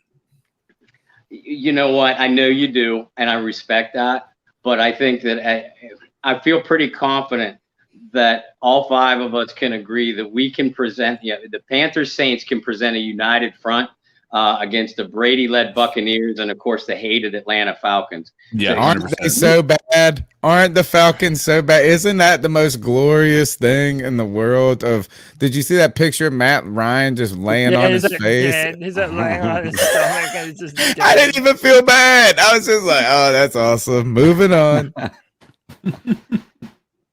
Yeah, and I think it's going to be a fun year. I mean, there's always wars in the throughout the NFC South between all of our teams, and the Falcons are the easiest to poke fun at and make fun of, but we know that they're going to surprise either you guys or us or both, at some point this year. Mm-hmm. Yeah, I've made fun of my friend who's a Falcons fan. They've been 0-6 and come back and had a better record than us at the end of the year. So we can definitely come back and bite you. And somebody may have asked this question when I was gone, and I apologize for coming in late. But before this game, did you believe Jameis Winston could get it done? Did you believe he was the answer, or do you after this game? Should I ask? I've been a Jameis Winston supporter all offseason. Okay. I was a strong advocate that I wanted them to re-sign him because he wasn't under contract at the end of the last year. I believe in Jameis Winston's skill set, and I realize there's going to be some ups and downs with him, but I think he has the physical ability to put up some numbers in this Sean Payton offense. Is he a Super Bowl quarterback? That remains to be. Get back to me in December after he's played a couple big games for a playoff contender, and I'll feel more confident in answering that question. But I do. Don't you like seeing the Saints open that offense up a bit though? I do, and I love what Drew Brees did and had the ability to do. But let's face reality. Yeah, this offense really the last 3 years was severely limited in what they could do down the field, and defenses knew it. And when they faced better defenses, it really affected not only the offensive performance, but just the offensive game planning coming in. This isn't going to be, unlike what some Saints fans think, this isn't going to be a reincarnation of the bombed-away Oakland Raiders from the 1970s. But Sean Payton and Jameis Winston are going to take shots, and it's going to prevent defenses from stacking the box. First of all, you have to. It's going to freeze defenses to play action fakes well, and the safeties aren't going to be able to sit on those shorter routes, which means that when Michael Thomas does come back healthy, he's going to have even more room to operate underneath. Because they know that a guy like Jameis Winston, who's always thrown a pretty deep ball, by the way, Jameis Winston is going to be able to beat you deep. So you can't sit on those underneath routes. Mm-hmm. Yeah, 100%. Let me ask you, Bob, let's pivot to what you're looking at in this matchup against the Panthers. And maybe some of the key matchups that maybe you're worried about, that maybe you think that the Panthers could pose a potential threat to you guys. Hey, or it could be the other way around. You might think that the Saints walk into Charlotte and just walk right over us. I want to get your opinion on this matchup and where, if anywhere, do you think the Saints might be a little bit vulnerable to what the Panthers might do? Well, first of all, you got to protect your quarterback. We've talked about Jameis Winston all night. And even though the Saints have an impressive offensive line, again, Eric McCoy is going to be out. Brian Burns has been a thorn in Drew Brees' side for the previous 2 years. And I expect him to do the same. And your defensive front has only gotten even deeper this offseason. And now you added J.C. Horn along with Dante, who's I've always loved on the back end. Yeah. The Saints put up 38 points, but only 5 completions went to wide receivers. That receiving corps for the Saints still has a lot to prove to me. And until they're able to prove it against an up-and-coming secondary like the Panthers, this is still the biggest weakness on this team for me. If a receiver can sort of emerge and separate himself from the pack, especially before Michael Thomas returns, that's going to open up a lot more space for Alvin Kamara. And I expect Kamara to be a lot more involved in the passing game against Carolina than he was last week, especially if Tony Jones, his backup at running back, is still able to run the ball well. So there's a lot of interesting matchups on that side of the ball. When the Panthers have the ball, it's almost like strength on strength, weakness on weakness. Because again, I have never been a fan of Sam Darnold. The book on him has been, if you rattle him early on, he's going to throw a lot of interceptions and just a lot of bad balls. If the Saints can pressure Darnold like they pressured Aaron Rodgers, it's going to be a long day for the Panthers. But if your offensive line holds up just a little bit, again, without Marshawn Lattimore, I love Adebo. I think Roby and Trufant are going to be just fine. But Robbie Anderson and DJ Moore, who I've always loved, they could run wild through the Saints secondary, because the Saints realize that they have to respect the abilities of Christian McCaffrey. And I think they have the athleticism and the linebacking core to stop him from being a major factor as a receiver. But McCaffrey is still going to get his touches, which means you can't drop those linebackers as deep into coverage to cover up like they were able to against Green Bay last week. And McCaffrey is a much better receiving back than anything Green Bay was able to provide, which allowed the Saints linebackers to be a factor in the coverage against receivers and tight ends. They don't have that luxury this week, which means the onus is going to be a little bit more on the cornerback position to stop DJ, Terrace, and Robbie Anderson. Speaking of touches to Christian McCaffrey, let's talk about touches to Alvin Kamara. Both of these running backs signed very big deals in the same year, and a lot of people are critical about paying running backs. So among Panther fans, the question is, was paying a running back, despite him being what I argue a sort of transcendent example, one who is more versatile than just a running back. A lot of people believe that despite, no matter what, is that it's an overinvestment in the position. On top of that, a lot of Panther fans are also concerned about the amount of plays that Christian McCaffrey, the downs that he plays, and how many touches he gets. Are there conversations similar among Saints fans about cautionary advice about how to use Kamara or to potentially not overuse him? And are there any concerns about investing that type of money in a running back, or you guys just love Kamara no matter what? I'd say it's more the latter. The love for Kamara goes deep. But listen, and I feel the same way about Christian McCaffrey. These guys are more than just running backs. They are transcendent offensive weapons that literally can threaten the defense from anywhere on the football field, lined up anywhere in the offensive formation. When you have a player like that, it's once in a lifetime, and you pay the man. Yeah, there's a little bit of concern, with Kamara's usage, but really, and it's the same with McCaffrey with you guys. What do you got other than him? I mean, you, as Bum Phillips used to say, you ride him until the wheels fall off.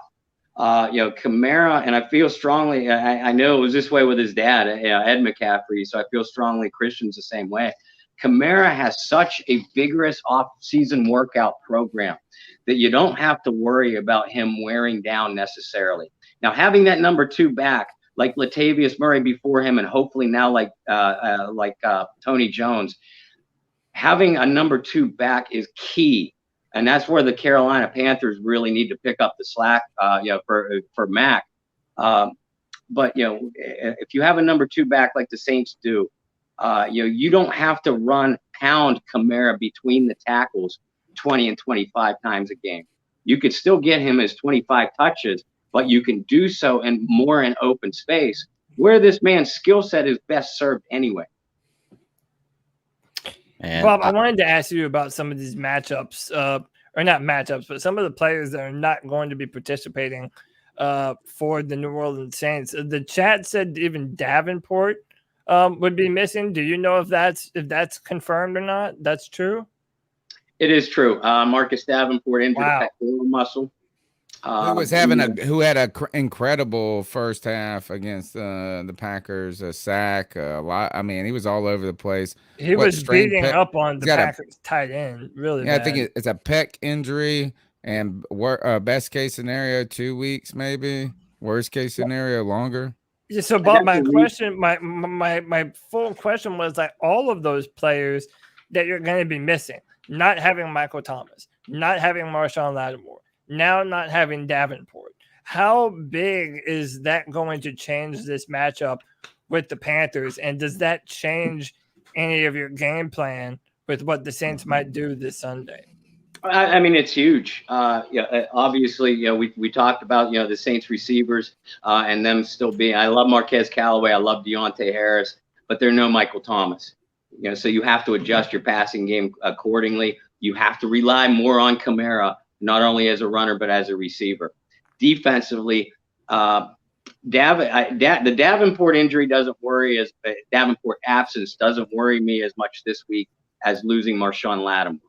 Because Davenport, and you're right, he was having a monstrous training camp and a monstrous first half against Green Bay. But they have some depth there. Cam Jordan is going to be Cam Jordan. He played very, very well against the Packers.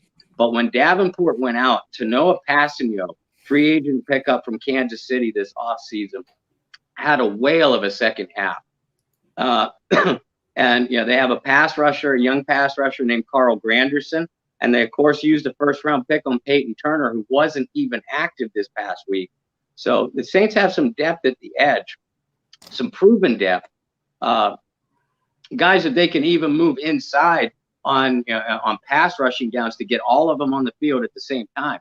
That's why the Lattimore injury concerns me more. Again, because you're still talking about a rookie in a Debo, Roby, who has not played a game for the team yet, and Trufant, who's only been with the team about a week and a half. Greg, get in there. I think you had a question for him, didn't you? No, we've gone past it. I'm good. Okay. Yeah, all right. I do have a question, and that's, what are your questions for us? I feel like that's always it's like not the end of it, like at the end of a job. I always tell my students the last question of a job interview is, what questions do you have for us? And that is a question.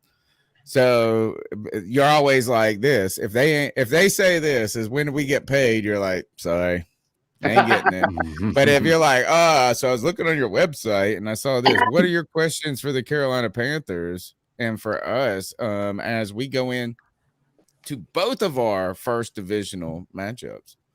You guys had a great interview with Jonathan, just before I came on. So he touched upon a lot of this.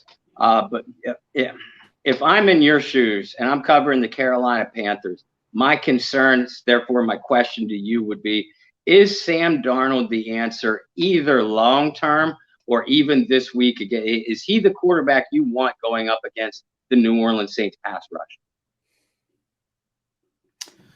TBD. What? He's our quarterback right now. Number one, we don't know if he's long-term. We do have the stock is up. I went in, I was on this radio show prior to our opener, and he said, how optimistic are you about the Panthers this season?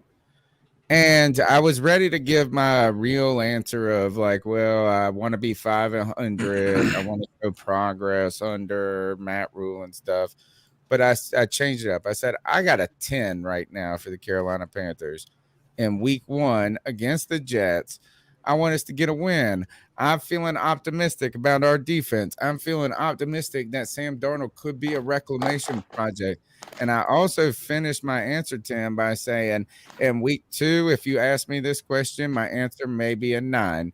In week 3, it may be an 8. In week 4, maybe a 7.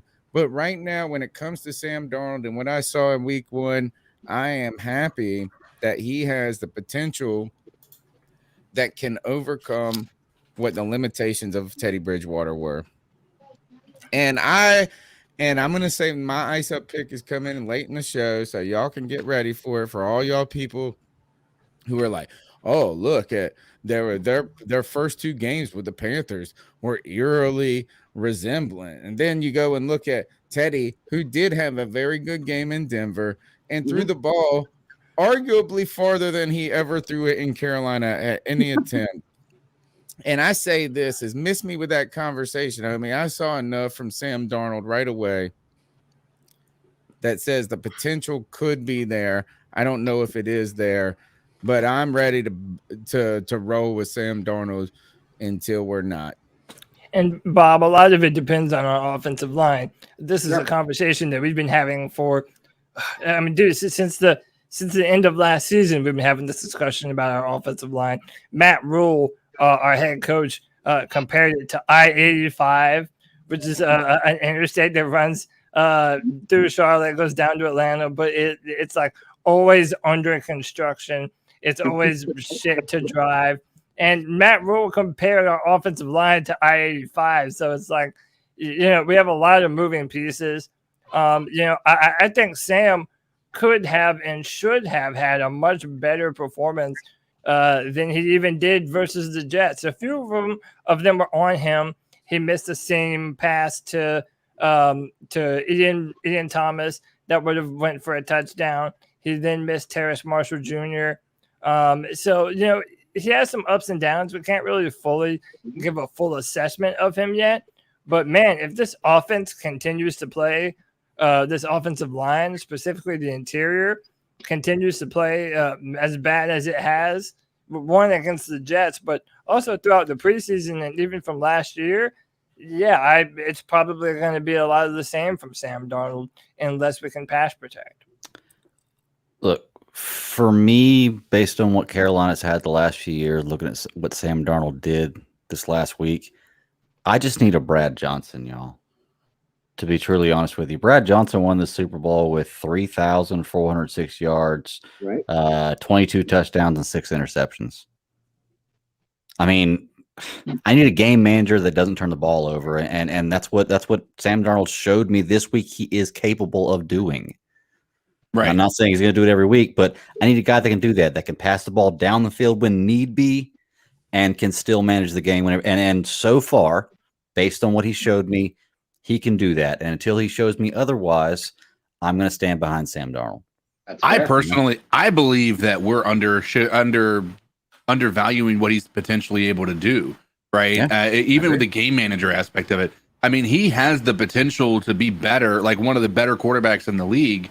It's just a matter of whether he can get it working between the years. You know what I mean? That's the same thing with Jameis. Jameis has always had the tools. He's had the gifts. He's had a cannon of an arm. He's a gunslinger, similar to Stafford, similar to all these guys who've got the talent but never had a team to take them there. And then all of a sudden, now you see what happens when Stafford finds an organization that's not inept, just completely inept. Then you have Jameis Winston coming to a stable, offensive scheme that's going to fit exactly what he is. I mean, you guys keep in mind, Drew Brees, their game plan changed drastically over the past 3 to 4 years to accommodate for Drew Brees' lack of ability to throw the ball consistently down the field over the past, as he's getting older, right? Especially throughout the entire season. And so I think Sam Darnold has that potential to be able to come in here and have that same thing, like consistency. This is the second year that this coaching staff has been here. There wasn't any coaching turnover. We have a very high quality weapons on our offense. It all boils down to whether our offensive line is going to ruin this, just like they ruined Cam Newton. Oh, dude. But that, you know what? That's fair. That last line is fair. Mm-hmm. And again, the book on Darnold is, if you throw him around a little bit early on, he's going to lose it mentally and emotionally. And I saw that from him his last year at USC even. And then he goes to a dumpster fire like the Jets. He was doomed from the start. So you guys are facing the same issues and same questions with Sam Darnold. And you're absolutely right. Then we are with Jameis Winston. Week 1, you got to check both of them off as big time wins. But they're both going to be facing a big divisional test in week 2. It's a long season, and we both need to be prepared for some ups and downs from our quarterback. I think it's going to be that simple. I remember what I was going to say earlier. I like everything you say. So well put, man. Everything you say, like, it's so well put. I like it. Here comes the Thank butt. you. Oh, Like I I thought you said, was you gonna say guys the already make butt. me No, I was no, like, no, where's the but no, butt but at? you're a Saints fan, but everything you say, man, so well put. I He really, is. really He's like like one of the. He's got like the best manners of any guest that comes on here. No, we've gone a long way back. We've done a lot of shows together, and I appreciate your time. Number one, Bob, tonight especially. But you've been fantastic support for our show, and just a brother to this podcast, and we love your insight. Can you tell them, Bob, how they can find your work as we head into this Saints game? Hi, guys. First of all, thank you for having me on, and I feel the same love for you. I might not love your team, but I love you guys, and I love your show. Anybody that's tuning in, by the way, oftentimes we all reach out to each other. If the Saints suffer a horrible loss or the Panthers suffer a horrible, we'll reach out to each other personally and say, "Hey, man, you all right?" That's the respect that we have. But yeah, again, guys, thank you for having me on. I love to do it again. And when I get my show Bayou Blitz up and rolling again, I want to have all of you guys on. But ladies and gentlemen, you could follow me on Twitter at BobbyR2613. I'm over on Facebook, Bob Rose. We do have our own Bayou Blitz Facebook group. And my work can be followed not only on my individual pages, but the Saints News Network and SI.com, the Sports Illustrated team channel for the New Orleans Saints.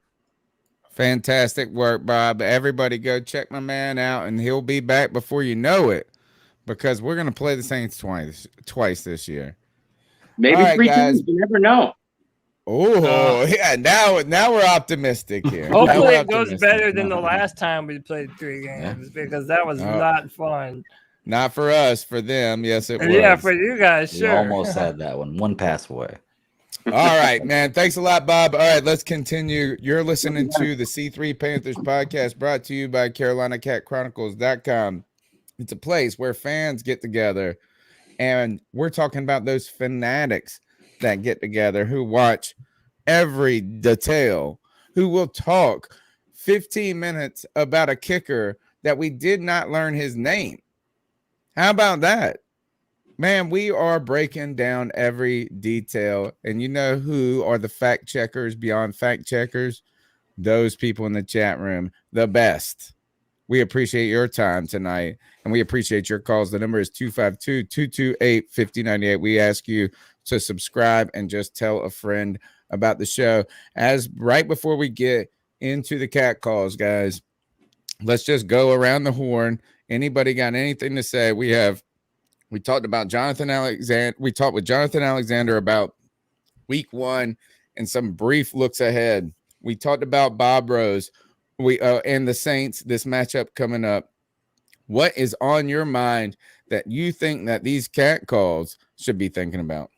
So one of the things that I mentioned earlier is I've been saying that there are young players on this football team that the Panthers need to give more snaps to. Well, I am here to tell you that one of those people, we need to bench one Thomas and put back another one, right? Ian Thomas needs to go, and we need to give Tommy Tremble a real shot. On this play right here, Ian Thomas is going to, let me refresh it. Refresh it. Refresh. Ian Thomas was supposed to be blocking number 47. And then number 47 ends up being the one to make the play on the football. Right here. So 47, this is 47 on Ian Thomas. Just shrugs the man off, throws him into the dirt. Boom. Grabs on the run CMC right there and brings him down into the dirt. And listen, you brought in. God, y'all Tommy, hate on some Ian Thomas. But dude, listen, no, listen. The days of you being an average meandering football player and that being acceptable, that shit is over with. That's what we're all over with. You brought in Tommy Tremble. You drafted him. This dude is nasty. He's mean. He wants to put people in the dirt. He loves to block. Why not give that man an opportunity? Like, I'm wearing a Shaq Thompson jersey after we waited 5 years, and he gave us that game. I had to come on this thing and apologize. You ready to cut Ian Thomas after a block? Why do we have that kind of patience anymore? No, it's not. It's not after a block, right? I mean, Shaq Thompson was number one. He was a high draft pick, right? So even if you want to compare apples to apples, like Shaq Thompson still contributed to this football team with the help of Thomas Davis and Luke, Luke Kuechly. Sorry, I tried to make sure I was saying it right. Still didn't, but we love you anyway. What I think Cody is talking about is Ian Thomas, even in the preseason, had he didn't even touch the games that Trimble had. Like, he didn't even come close to having as good of games as Trimble had. And I can't recall Ian Thomas having ever had a good preseason, a good regular season. We've never talked about Ian Thomas and said he was good his first 3 games in the league. He was good in one game, yeah. Like he had a good touchdown pass. First 3, and they were and he had 85 yards receiving one game or something crazy. And we were like, oh shit, this rookie about to blow it up. And then he didn't do anything for the rest of the year. Then he didn't do nothing the next year. And then everybody's his like, hands cut are this massive, by motherfucker. the way. At the combine, he measured like 10.5-inch hands, which is enormous. Didn't he have that touchdown pass from Christian McCaffrey where he almost got run down? That he was had Manhurts. Manhurts? Okay. Yeah. Oh, okay, which by the way, Manhurts caught a 22-yard touchdown pass. But I think we talked about in the post game. Panthers blowing up elsewhere. You want to know about Ian Thomas's after all that? Out of all the things we talked about? I'm saying I'm done with Ian Thomas, man. I want my main theme is I want our young players to play, especially when we have guys in front of them that are clearly lacking in the talent department and not getting the job done. To me, that's unacceptable, man. And it reminds me of that Ron Rivera shit, where we're not playing our best players just because they're younger. There's Don't something we have to learn 5 tight ends listed on this? And I saw Chuck's in the chat room, and he hates this Ricci dude. Right, but don't we have 5 tight ends on this roster? I don't think I've never seen more than 3. Now I know that in the past we've listed a fullback, which they're just not calling him a fullback, whoever he is. I don't know what that designation is. But that's a lot there is room to trim, I guess. Sounds like my fantasy team, 5 tight ends, but. Well, you know what? Screw Dan Arnold. I would have won my fantasy matchup in my dynasty league if I would have started the guy I kept, Dallas Goedert. But I was like, nah, Dan Arnold. My stupid Panthers fandom was like, oh, we brought in Dan Arnold to be a red zone threat, and he didn't do squat. Even in the red zone. It wasn't even in the red zone, which we didn't do squat. And actually, that's the question I would have asked Jonathan Alexander and juxtaposed to Bob Rose, is that why is it that the end zone seems so difficult for the Carolina Panthers to reach, but so easy for the fucking Saints to reach? And you know what? Bridgewater quote where he was like, "Oh, the Panthers didn't really practice the red zone that much." Yeah, I don't. So it's like now every time that we fuck up in the red zone, it's like, "Oh, see, Teddy tried to tell y'all." And it's the whole fucking thing is annoying. And by the way, we didn't even look that bad in the red zone if it wasn't for some misses. Ian did run the right route. Sam just put that one a little bit too high. A little high and hot. It was a little high and hot. I hate to do this. It's not even on Ian Thomas. And I hate to do this, people. It was just some missed opportunities. If I dare say something myself. Sure. But yeah, I mean, I'm expecting that this is going to get better, and that right now in one game we haven't seen a lot of Dan Arnold. Well, don't regret taking him in your fantasy league just yet. I think that over the course of this year, there's going to be a lot of opportunities to find that hookup. It just needs to happen, man. But this offensive line has to get better in order for all those things to work properly. This is why I'm high after week 1, bro. I know, I know a lot of Panther fans came out after this and said we played a bad Jets team and that we should have done more. Right? But right now I'm working on a story for the website. It's almost done. If I didn't have a job and a family, it would have been done before noon today. But need to go over it a couple more times and find a couple more fillers. But it was really the third quarter that killed the Panthers. It was one third quarter. Yeah. And there is a lot of criticism to be had, and that is like, how did we come out so flat-footed, lackadaisical, like in this overconfident days? And really, if you look at every play that went down, it was a different reason on each play. There was not one thing that happened. Sam Darnold comes out with a mistake and thinks that the route's supposed to be inside and it's outside. So he throws one of the fewer incompletions, or one of the bad balls he threw. Christian McCaffrey rushes for 9 yards on the next play. You're in a 3rd and 2 or something like that, 3rd and 1, and then the offensive line just gets destroyed. In this case, it was Dennis Daly who gets beat up, right? So you got that. And then you had so you punt the ball, the defense does all right, and then there is a good downfield throw to Robbie Anderson, but it was just a little ahead of him, right? So it's like, I mean, it's so close to being right. It was the right look. It was the right on time. It was just this, and it just didn't work. And as we turned the ball over and over at this point, or went sort of short series, kind of this just miscues from every possible direction, the defense got tired. But what I'm seeing is I saw so much to be enthused about when it comes to the Carolina Panthers. And if you can't be excited about that defense, I don't know what to say. Yeah. And on top of that, it's not a bunch of old dudes. It's not a bunch of dudes that, like, you paid $47 million to this guy and this guy, and we better do it right now. Is like right now we're talking about this, is that Miles Hartfield is a big loss for this defense. And I don't even know this guy. I mean, I do, because we saw him in the camp and the preseason, but this guy was straight balling. So I'm excited about this defense. The fact that YGM had hits and pressures and, played 19 snaps. Come on. I mean, like, all right. So I'm excited about that. I'm excited about Sam Darnold. It's just, can we put together some things? And I think we can. I think that the Panthers, we as fans, need to not be worried about Joe Brady.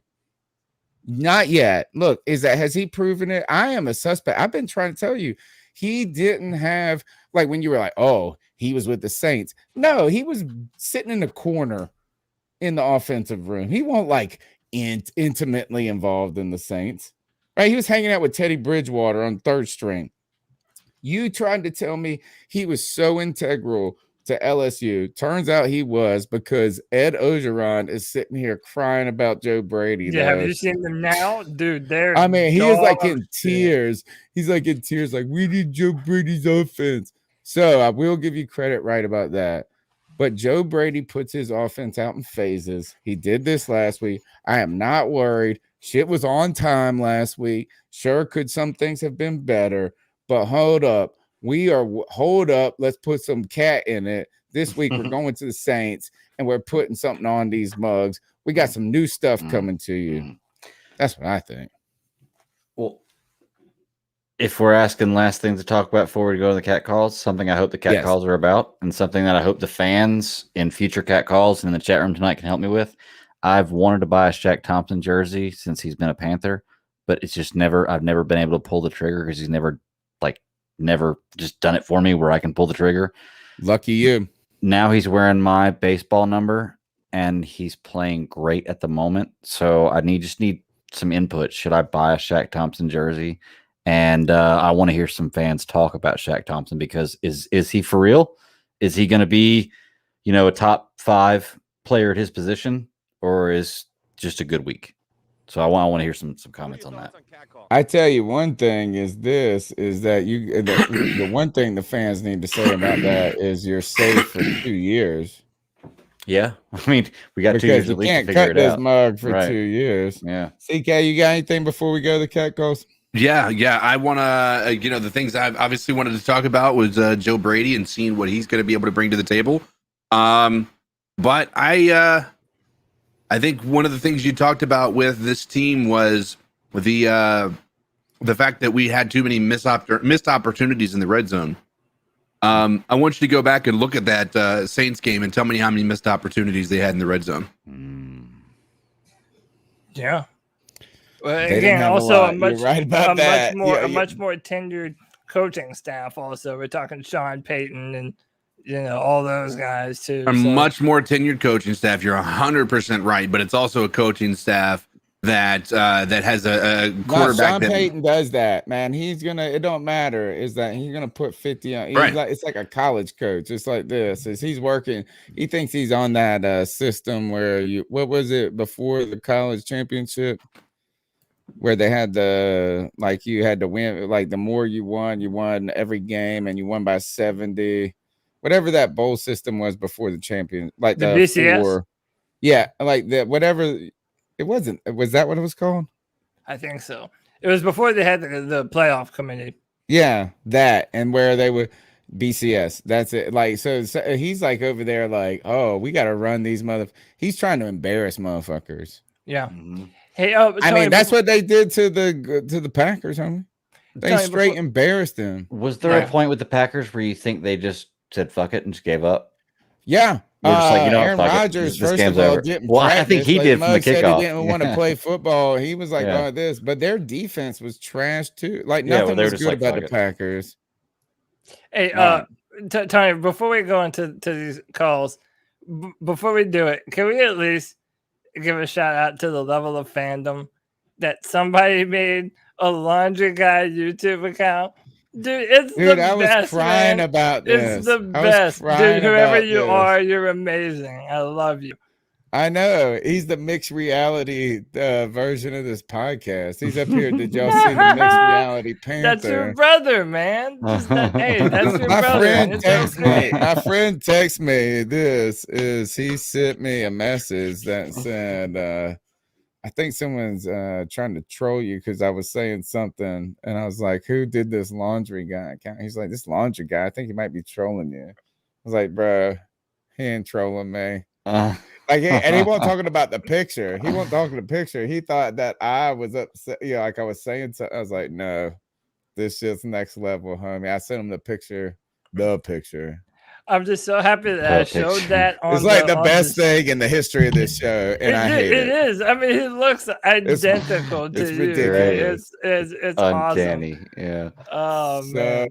Ridiculous, dude. It's all right, awesome. Let's get into these. We have some great fans, man. We have some great fans Look at here. this. We had so many people watching tonight for so long, and man, we got some calls to get into. And you jerks, I love you. Let's see if this will work. Yeah, it's pretty. You shouldn't do that to somebody. And how did that make you feel? Very uncomfortable. So, how do you think catcalling makes the person feel? It feels good, like. Who's that cat sitting in the back corner with his face buried in his nose? Who's that kid that can use one? He's funny, dude. God, I'm so tired of it. What's up, fellas? It's Corey. Called to get my take on the game. I called in right before the half, but Sam looked like he was shitting the bed. He kind of answered my call to action a little bit with his performance in the first half. But it really was a tale of two halves for this game. I'm sure I'm not gonna have any takes that are pretty much different than what anybody else thinks. But other than the fourth quarter, man, I think the defense really showed out. I think they did what they were supposed to do against a young quarterback, against the offensive line of the chess caliber. They really had Zach Wilson like running for his fucking life in the first half. Derek Brown, Tom Reddick, and goddamn Brian Burns. They was all doing their thing. Fourth quarter, I don't really know what happened in the fourth quarter. They fucking Carolina Panthers like they love to do, man. They can't just give us a win without any stress. Had to leave some niggas wide open and let Zach Wilson get a little bit of confidence. But I thought that play where JC got scored on, he was in great position. Ball went right past his hand where he was swatted for it. So you can tell he's got that technique, he's got that athleticism. He was right there. First game gave us a touchdown, but I'm not too hard on him for that. Man,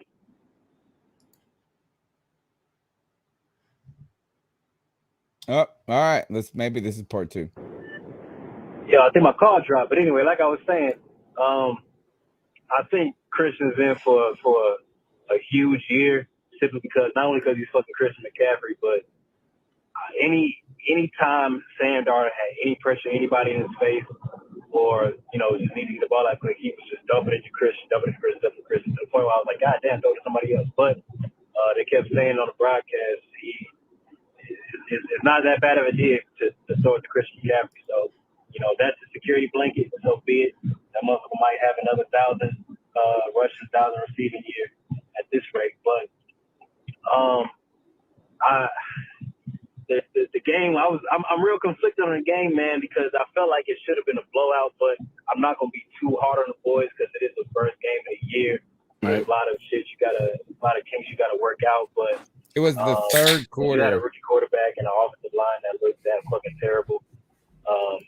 I think we just should have put our foot on our necks in the second half, and it didn't really happen like that. But DJ looked good. Robbie Anderson had one big play. We got to do a better job of getting Robbie Anderson involved. One catch for 57 yards is, cool, but can't expect that every week. But definitely a lot to work on, a lot to tweak, especially. I don't know what the fuck has gotten into the New Orleans Saints. Long dick in the Green Bay Packers. But definitely it's going to be a big change of pace from the one we had this past week. But, overall, we're 1-0. Athlete can't say that, so I'm not going to be, too nitpicky here. I just wish that we could have, really fucking put the nail in the coffin with the team after the first half. We gave Zach Wilson a little bit of confidence in the fourth quarter, which, speaking on Zach Wilson, he's going to be a good player, man. He was making some throws that looked really good, but god damn, I can see why Sam Darnold was the worst quarterback in the league playing for the Jets. Like he was out there by his fucking self. But just to wrap up the call, not to be too long-winded, man, we definitely got a lot of work on if we want to give the Saints any problems, because that kind of performance right there, we're gonna get embarrassed. But hopefully we can get it done. But definitely, like I said, y'all appreciate the podcast every week, man. Y'all keep doing your thing. Man, thank you for your support. Just like our new sponsors, webcap-chat.com, hot girls and boys. How about this? Is that if y'all get any clicks from that spam in the chat room, you better give us back like a 10-cent kickback or something like on that. No, all right. So either that or I get a free hour with the girl of my choosing.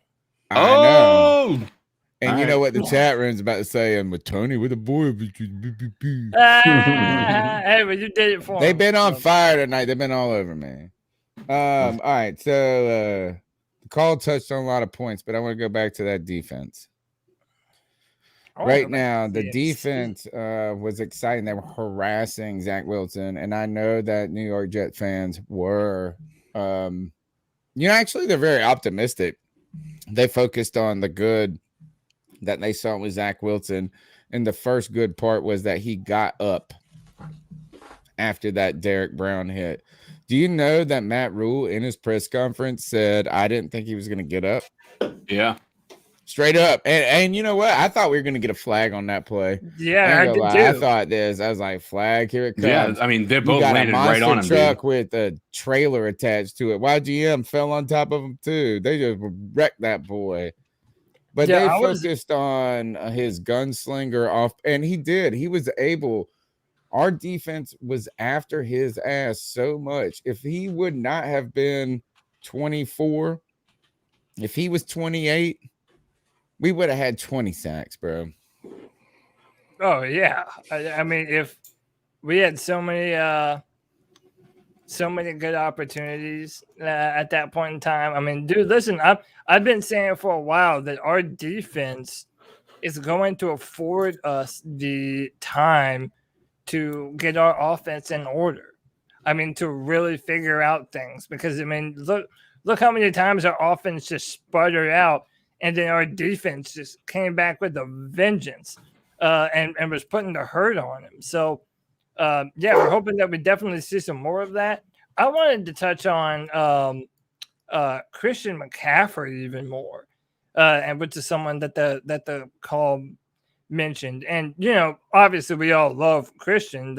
The guy is exceptional, but I feel like we're not even high enough on him. Like, that guy is the heart and soul, the true lifeblood of our offense right now, man.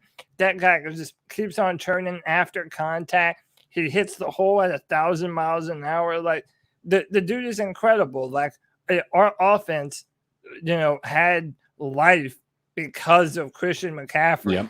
I mean, everything from that touchdown play where he was in on pass protection, and by the way, did an incredible job in doing so, to running through the gaps, to catching passes. Like, he absolutely does everything for us. So, yeah, man, I'm just I'm more and more thankful for McCaffrey every day. And yeah, I'll own my shit, Kevin. The guy who I didn't think we should have signed for as much money as we did. Dude, I'm sure as fuck happy. Oh, that it's we have his okay. I rich thought ass that right I now, wanted man. us to draft Fournette. So don't worry. I look, as we've been wrong here, is that here I know when I'm wrong and I'm ready to be right. Christian Yeah. McCaffrey is transcendent. And I tell you this, there's this one video that came out of training camp where all the running backs were doing their drills, like the same rope drill. And he just did it like at super speed. And they weren't doing it slow. Like, they're super athletes. Right. And he looked like this. It was like, man, I felt bad for him. It was like embarrassing having to go behind him. This is an important question for you, Bat Daddy. Are you ready? Hey, B3. My question is for the Bat Daddy. Hey, Bat Daddy, would you rather have big fake D cup titties or natural C cup titties?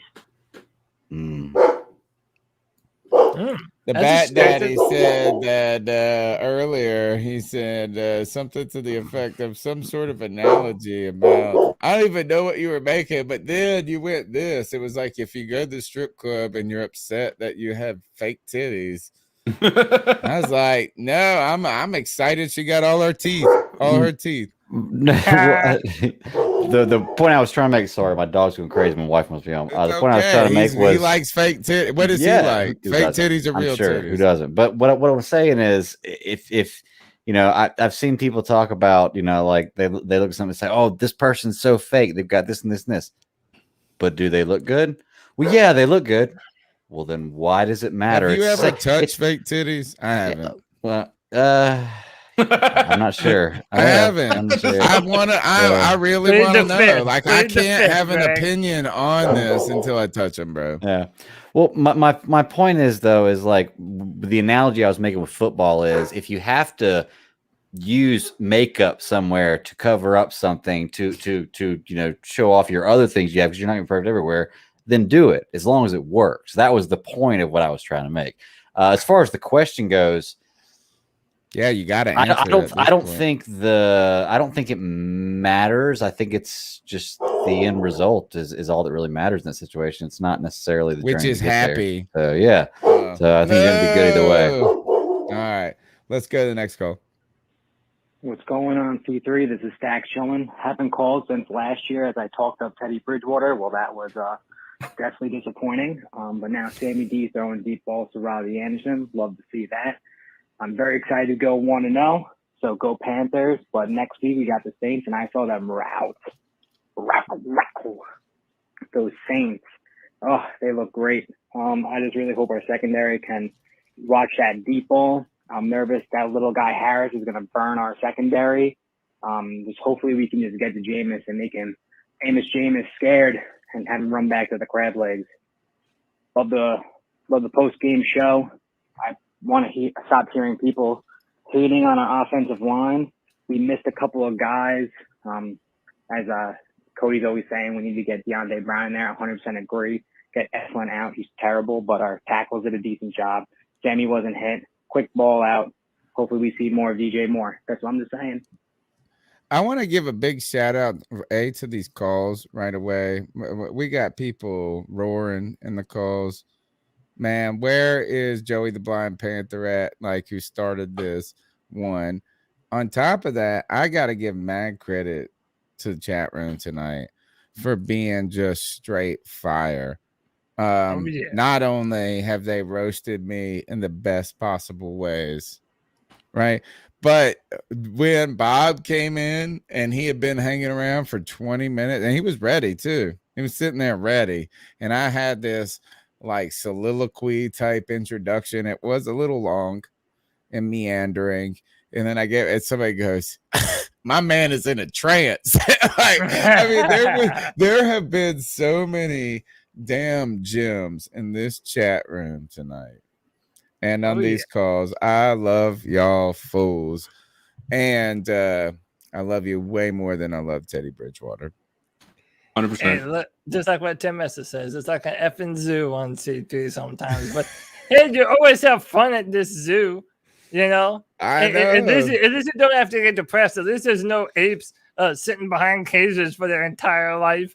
You know, here you just have these. Occasionally, apes. someone throws feces at you. Yeah, and I mean, I feel like at one point that might happen on this show, but we're far away from that yet.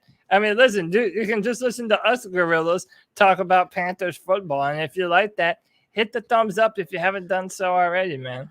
Dude, when my man said dude's in a trap, I mean, I was about to cry. Like some of these chats tonight. Oh, fire.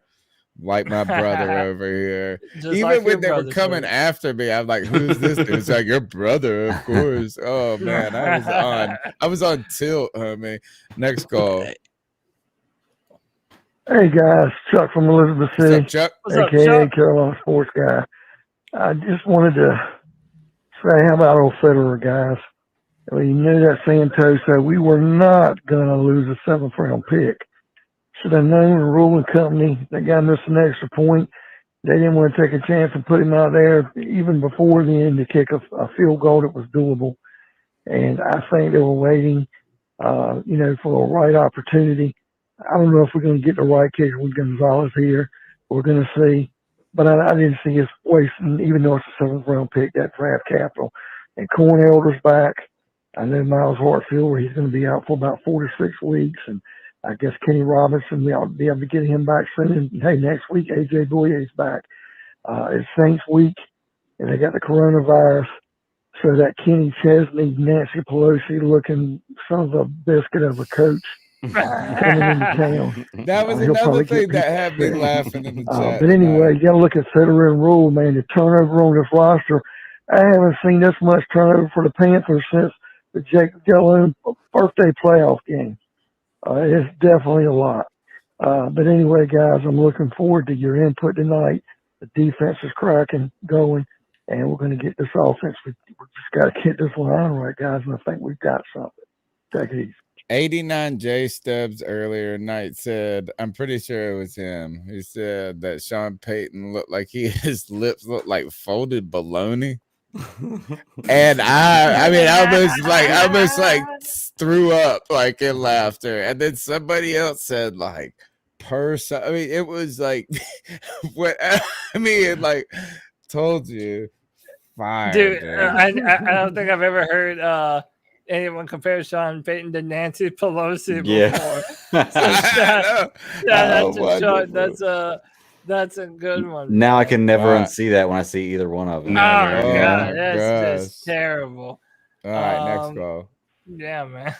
No, I just want to say that I think with our O-line being really suspect for everyone, I think we did a hell of a job with the Jets' interior defensive players, because they both those tackles are ranked top 15 for pressures. That was trill, bro. I'm telling you, man. I about to spit my drink out when he said folded blood. Like I couldn't even take it. I mean, I was crying, and I felt mean because like we're interviewing somebody from the Saints. All right, He's always Sean Payton's always doing the duck face that girls on Instagram do. Come on, dude. Are you an 18-year-old fashion influencer? Like, what the fuck are you doing? Are you taking a profile picture for Facebook? Quit doing your lips like Nah, that. he's just shoving that broom up your ass, man. Half the time. Oh my Good God. I'm done with it. We gotta fuck these guys up this Sunday. I think we can. We do. I want to beat their ass. It's your boy Mike. Mike. I Supreme Liquid. What's up, Mike? Hope you guys are enjoying this fine Tuesday. Weather's starting to cool down. Just a smidget. Just a smidget. So that's always good. So let me start this off by saying we do not need to be any sort of afraid of these ain'ts. Okay? Okay. Nothing to be afraid of. In my opinion, I could easily see it being a defensive showdown. You know, some Yeah, I agree with that. tier defenses holding each other down. Because I mean, this past week, this man had 5 touchdowns off of about 148 yards. So his defense and his run game, that's our problem. But there's nothing to be afraid of. Darnold's gonna have to win it too. They was clowning my man, calling him the check down king, but hey, it works. You utilize your best weapon. That boy C-Mac is the truth. Wish I had him on my fantasy team. Damn. Don't we all? But Cody yeah, does. boys, looking forward to the game this week. By the way, this kicker situation is maddening. It's a mess, dude. We're the new Bucks. I'm gonna have to hang up after this. That just makes me angry. They cut that man after missing that extra point. Here are our could've been sponsors solved again. just by drafting a kicker with our 6th round pick instead of a long snapper. So the fuck ever. Fuck the Aints. Panther pride till I die. I like that. Pounding, boys. Was that a play on words? Maddening. Talking about football. Just wondering. But maybe. Dad Hey, joke. dude, listen. Sorry. I want to echo the same sentiment that he just said, that you just said, Tony. I am done losing to the New Orleans Saints, man. I'm done with this shit. I'm done getting our But are ass the whipped Panthers by done these is the fucking question. Saints, dude. We're And done, but half are of they my done? Half of my family is from Louisiana, so I have to hear this shit double when the Saints beat the Panthers. I'm not fucking into it. The Panthers need to go out there and slap these fools, man. I don't mean, think it's really- impossible either, man. And I don't think it's only because of the vulnerabilities that they have because of COVID and injuries. Now, will I take those? Hell yeah. Right. Do I hope? Like, I will take anything. Like, at this point, I want that dub no matter what. Nobody's gonna care in 10 weeks if this team had COVID. We're gonna care if we're 12-5 or whatever it is. Yeah. But here's the thing is that, like, I watched that game again, the Saints and Packers, and I'm telling you, Panther fans were quaking in their boots when they saw that box score. But for that first half, the Packers sucked a big D, and not a lot happened either. Right? Like, the Packers played the worst possible game, to the effect of that one of my friends said, this Thursday night's game is going to be a terrible Thursday night game. It's the Packers versus the Lions. Like, it was such a bad game that he's already putting them in the category of the motherfucking Jacksonville Jaguars. Who is? Right? Who's And I putting know them in he that? was being exaggerative, but I do believe the Saints played a good game. But I also believe that the Packers played an exceptionally Horrible bad game. game. I agree. Yeah, they did. Do y'all know They what the did. spread is for the game this week? Sure, what is it? 3 points. Panthers plus 3.5 is what I'm looking at. Okay. On Yahoo. But I mean, yeah, that's Hell yeah. I mean, they're calling it to be a decently. I mean, I guess Close we get game. 3 for being home, so I guess they're basically saying we're going to lose by a touchdown. I think they don't do that as much anymore either. I mean, we're going to have like to historically, I know. Yeah. Yeah, like I know historically. I mean, that is the truth. It's They're like basically supposed to giving be them a 3. home field advantage. Right. Yeah. So it's. I mean, it's. They're looking at it as a pretty even game. You know, It should be. And again, I think our defense is going to help us out tremendously. I think our much improved defensive backfield with Jeremy Chin, Dante Jackson, and now J.C. Horn. By the way, I'm not backing off of my bet. J.C. Horn is still going to be the defensive rookie of the year. I call my shots. I'm not coming off of it. I don't care if I go down in flames, dude. That's my shot. That's what I'm calling. We still have yet to see the best of him. We've yet to see the best of a lot of guys on our team. I think Brian Burns is going to be able to make a name for himself tonight. Bob Rose mentioned how Brian Burns has been giving Drew Brees hell, for the past 3 years now. And we're really Didn't they have an injury at center? He might have talked about this. But yeah, there's so Eric much McCoy. going on the show. Eric McCoy. So And guess who now's ready to eat? Derek Brown. Fucking Brown. And I'm Let's telling you, y'all just tried Cody's to say got this. so excited. You want a jersey to buy? That's not a bad idea. That's on the Derek safe Brown's jersey a good list. idea. I mean, Yeah, that's a actually safe not a bad jersey idea. buy. Yeah. I mean, it was even so much more than just the sack that he made, man. He's so disruptive. He was beating the hell out of their interior. And he's surprisingly slippery for a big man. I mean, he was able to kind of, flip his hips and get through some of those caps and get skinny when he had to. So I'm a huge fan. He would make a Brown. ton of money on webcam.com/boysandgirls.com. Thank you, Kevin. By the way, I'm gonna keep on blocking them. So if you want to keep on coming in here, that's fine. Yeah, I've been trying to block them. him. I feel like you've been beating me to the punch. Dude, they must and have it's like gotta be a bot. It's not a real person. Like it has to be some sort of bot that To has be able to invaded refresh that much, YouTube. Yeah. Well, Like, I block them. I mean, if I block them and then report them, and then they fucking keep on coming back. So I'll put whatever. them in We'll timeout. just have to ignore them. You're in timeout. Even though we are all gonna look up that website when we're all done. Next call. Hey. You know who the fuck it is. Get 'em. What up, fellas? It's G-Baby. And I got a lot to say. I'm going to be calling in a couple of times tonight, Tony. Just give me the time of day. I got a lot on my mind. And Greg, it's good having you back on the motherfucking show, G. Thanks, man. Told you, man. It's good to have you on the show. Talk some motherfucking rationale into these motherfuckers, G. Good to have you on the motherfucking show tonight. So I'm going to be calling back in, and it's going to be a good night, fellas. We want to know, and we got these bitch-ass motherfucking Saints coming to town, and we all know I hate motherfucking Saints. I don't think he called back either, which is. Hey, by the way, we're at 99 likes on Yeah, YouTube. let's get that 100. And right now we have more likes than we even have people watching right now. So if by any chance there's even one amongst you that haven't liked the video yet, get us to 100, man. Come on, it's free, man. There you go. They just did it. Bang. Yeah, there we go. I like that shit. And by the way, 101. we're on the road to 3,000 subscribers.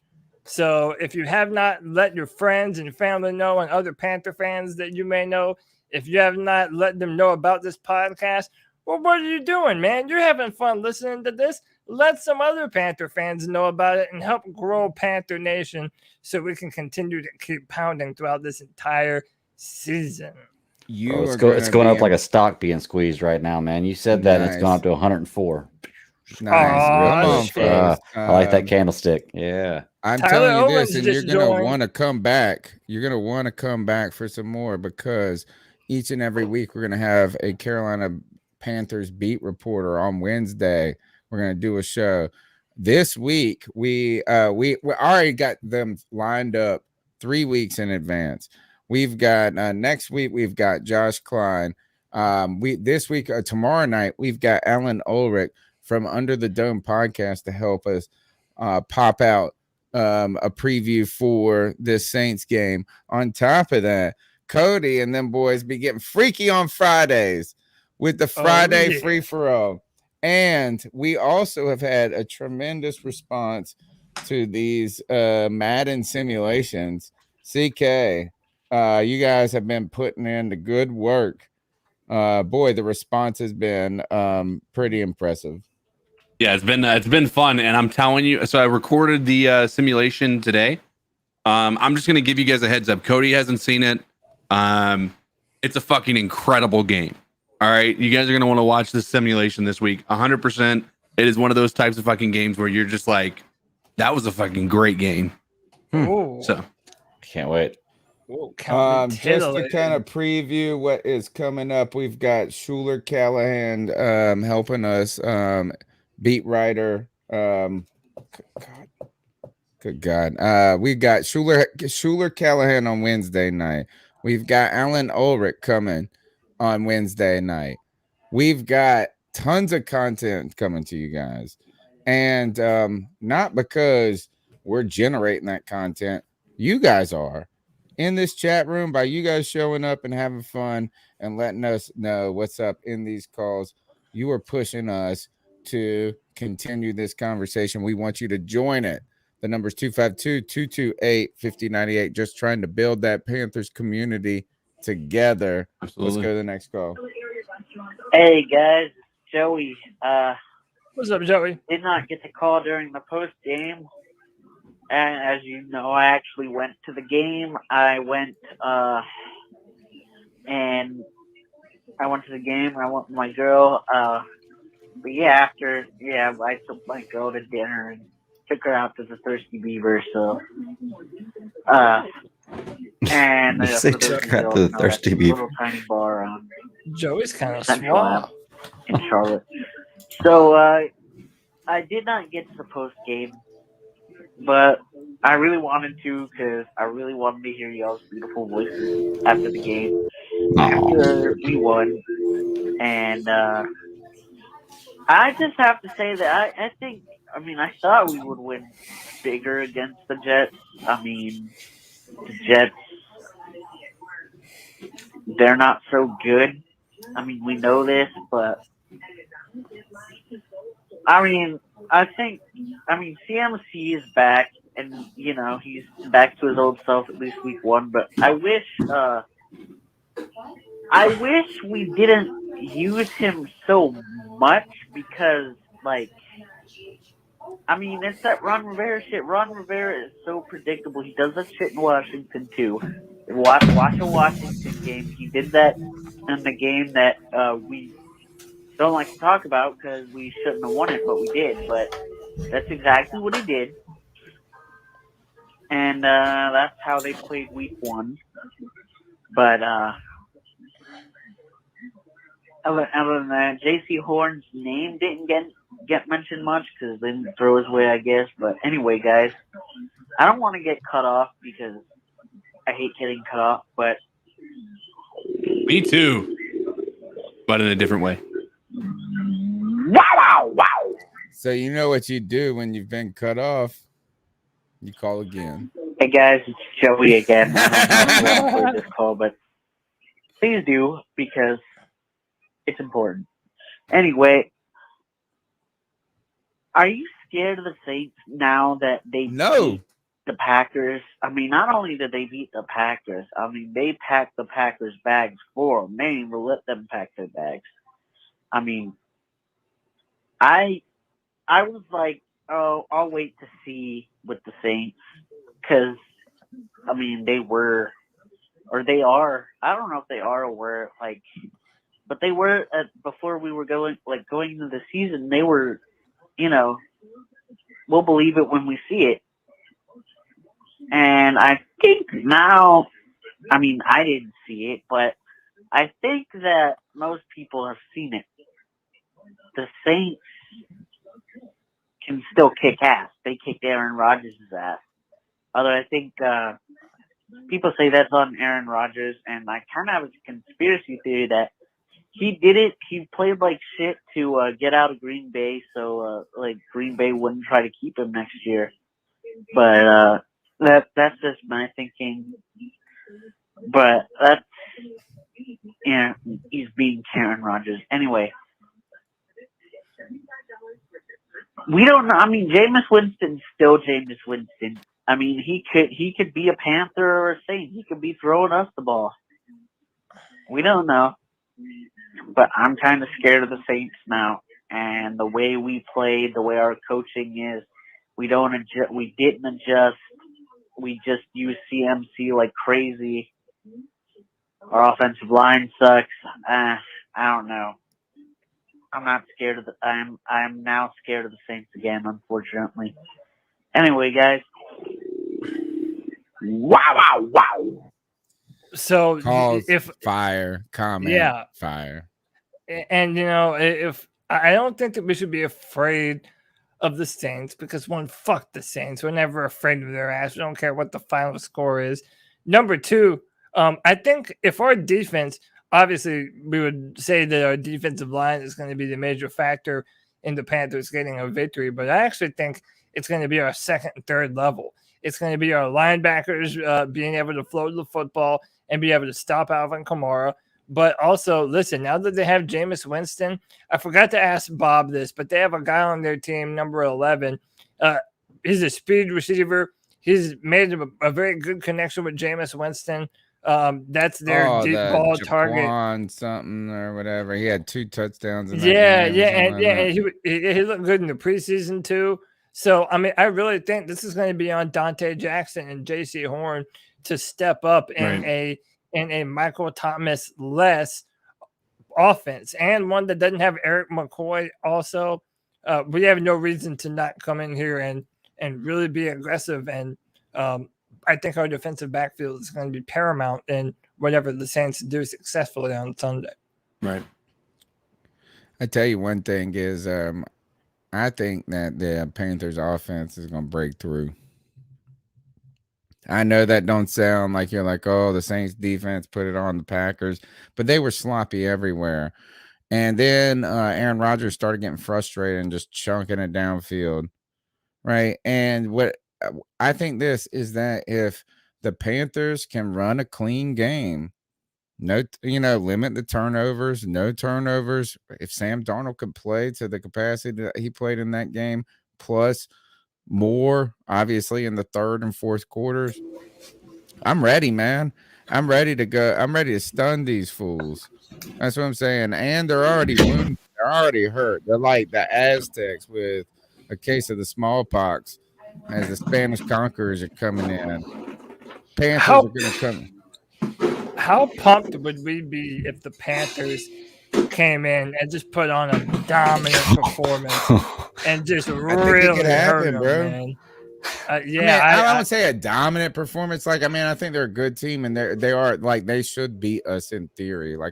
But I don't think that we are these slobs that Carolina Panther fans have kind of been rutting into at this moment. Well, this is one of those games that's going to prove to you whether you're a real team or not. It's one of those ones when you're like 4 or 5-0 and you played the first real team you played. Like this is a measuring stick team, right? We got some momentum against a division opponent. Come on, Cody. And they're missing some key pieces.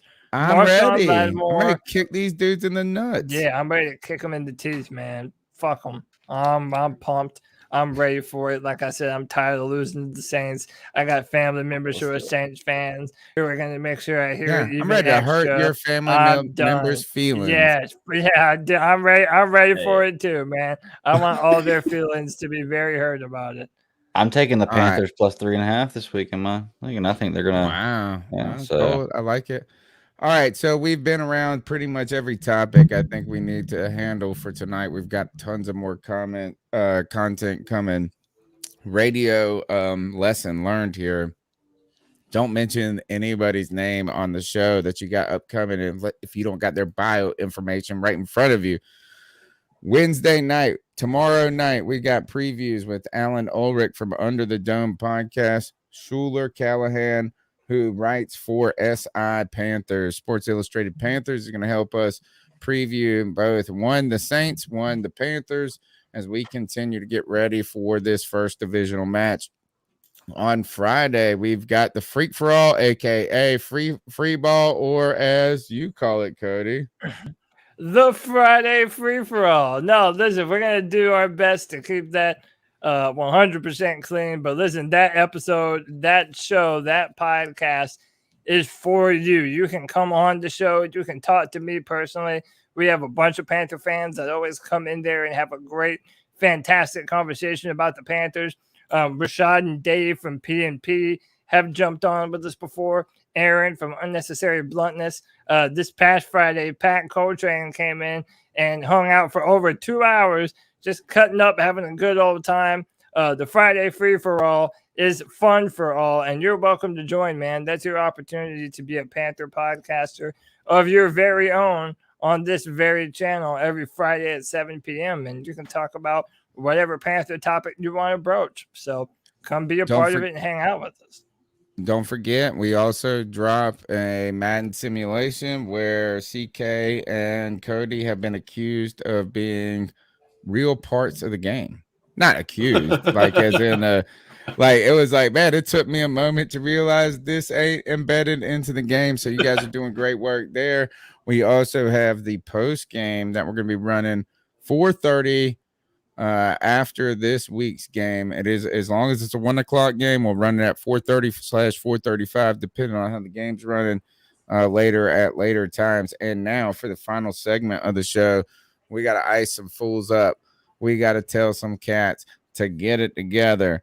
Everyone is susceptible. Everybody is free game. The ice up segment is our homage to Steve Smith. And would Steve Smith hold back? Hell no, he wouldn't hold back. No. He would tell someone to ice up, toughen up, to get it together. Who wants to go first? I'm preparing. Then it's me. I'm looking for a video. Hang on. Then Yeah, it's let me. everyone I'm do going it. first then. Do it. I'm going to go after these homies that are rooting for Teddy Bridgewater right now. Do it. And when I Get say 'em. this, is that like, I'm not rooting against Teddy Bridgewater. I could care less.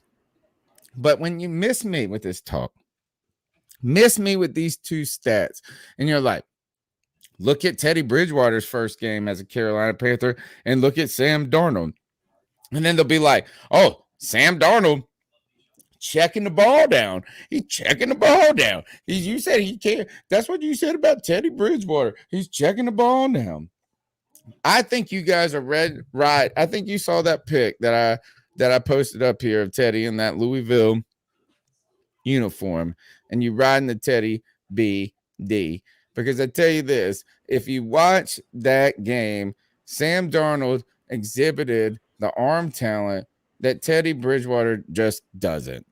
And if you can't see that, if you can't see the fact that the potential is higher with the downfield game, then you either stubborn, you racist, you a hater, or you just straight in love with that Teddy BD.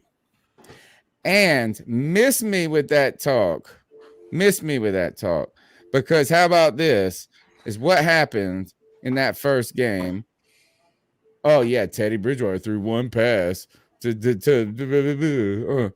guess what? We got the W. And then they're going to come back. If you say this, oh, well, we didn't have a good defense. I don't care. Look, Teddy Bridgewater had a good game in Denver. I feel like he went and tried to throw it farther and as hard as he could just to prove us wrong, like trying everything he could. And But this is come week on, one. man. Just keep in mind.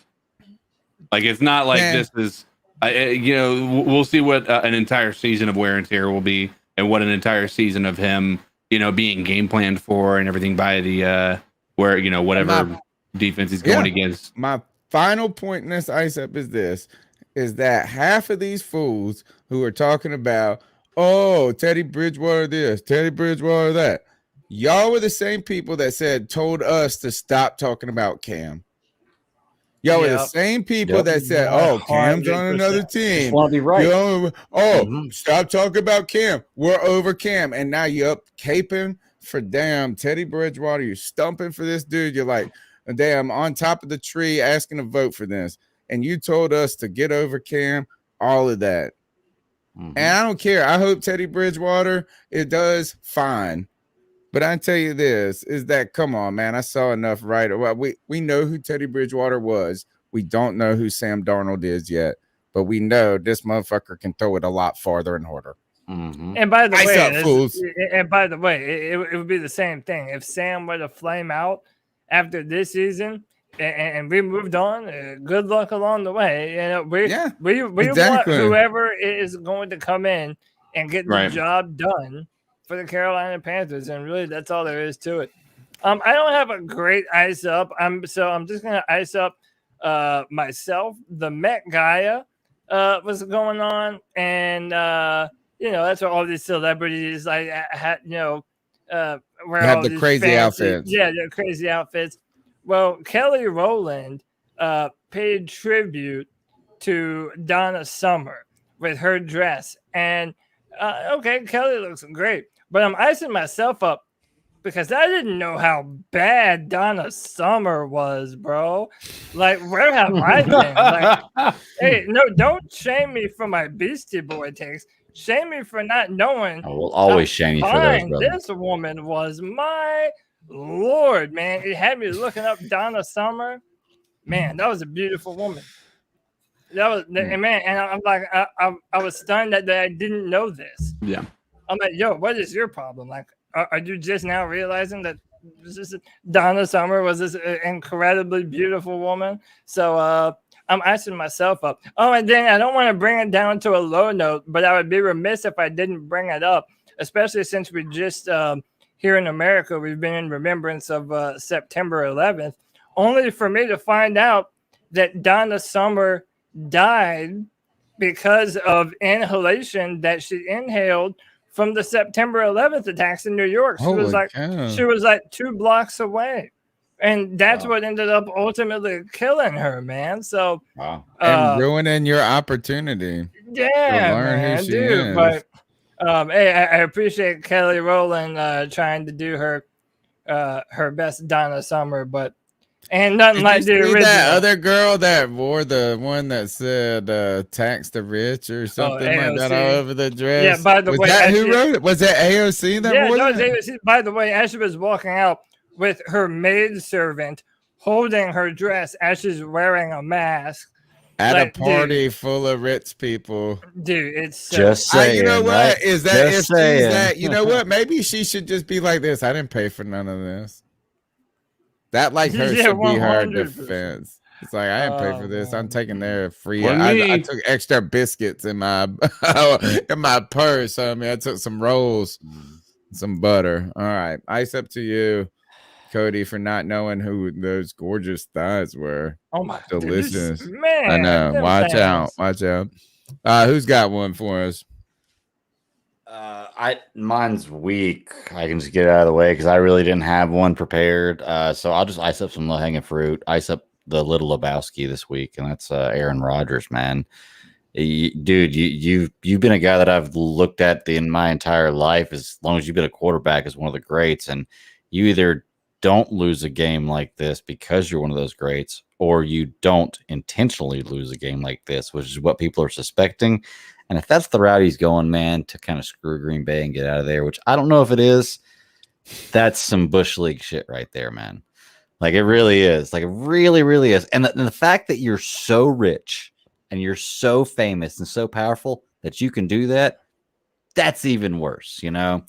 I'm just not a big fan of it, man. And once again, I don't know if he's doing that. Seem I don't know if pouty. he's Like doing we've that, been rooting you know? for. I feel like I've been kind of in his corner. And then you know what it reminds me of is who's the guy that was the wide receiver? He played for the Browns. He was awesome. Then he played for the Patriots, and he had all the drug. They were like Josh Gordon, yeah. Yes. Yeah. And I was like, oh man, the NFL's all over him over nothing, this and that. And then like after he gets out, he's like, yeah, I was taking shots in the locker room and I sold $30,000 worth of weed a week and went to college. And I was like, damn, man, I've been trying to defend you the whole time. Well, the only thing I can say to defend him is once again, we're in week 1, and the stat I heard today was, and I haven't checked this, so don't quote me on it. He's won 4 opening or lost 4 opening games now after this week. the three before that, he's gotten to the NFC Championship 2 times and the Super Bowl once and won MVP twice.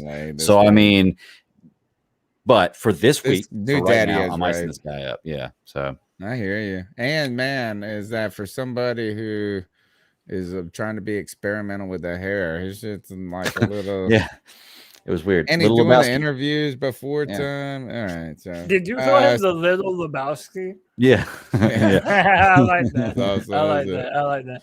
By the way, shout out Uh, 89 J Subs for the 199. It says, "Oh, didn't ice up Elflin? No cap." All right. CK, That what could you be got, everyone's bud? ice up.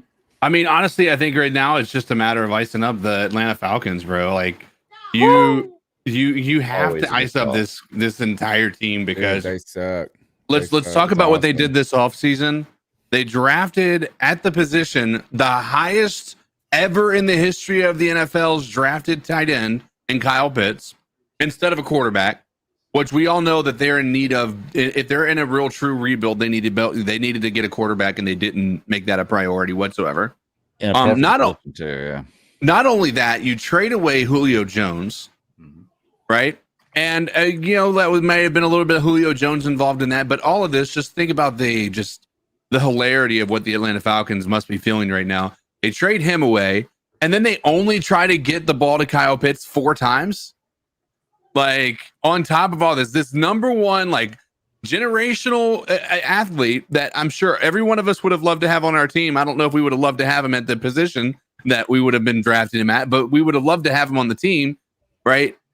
You don't even try to get the ball to him more than 3 or 4 times. It's just absolutely hysterical. And so ATL, I'm just gonna say the Falcons, ice up, because it looks like it might be a long season for you guys. I love this show, and I love y'all, and I fucking hate the Falcons, and I love that they suck. Isn't it awesome? I cook God. All right. That's the C3 Panthers podcast brought to you by CarolinaCatChronicles.com. We've got a big week of guests ahead of us. Schuler Callahan with Sports Illustrated covering the Panthers will help us preview this game with the Saints on tomorrow night in like 15 minutes. Nah, not in 15 minutes. Tomorrow night.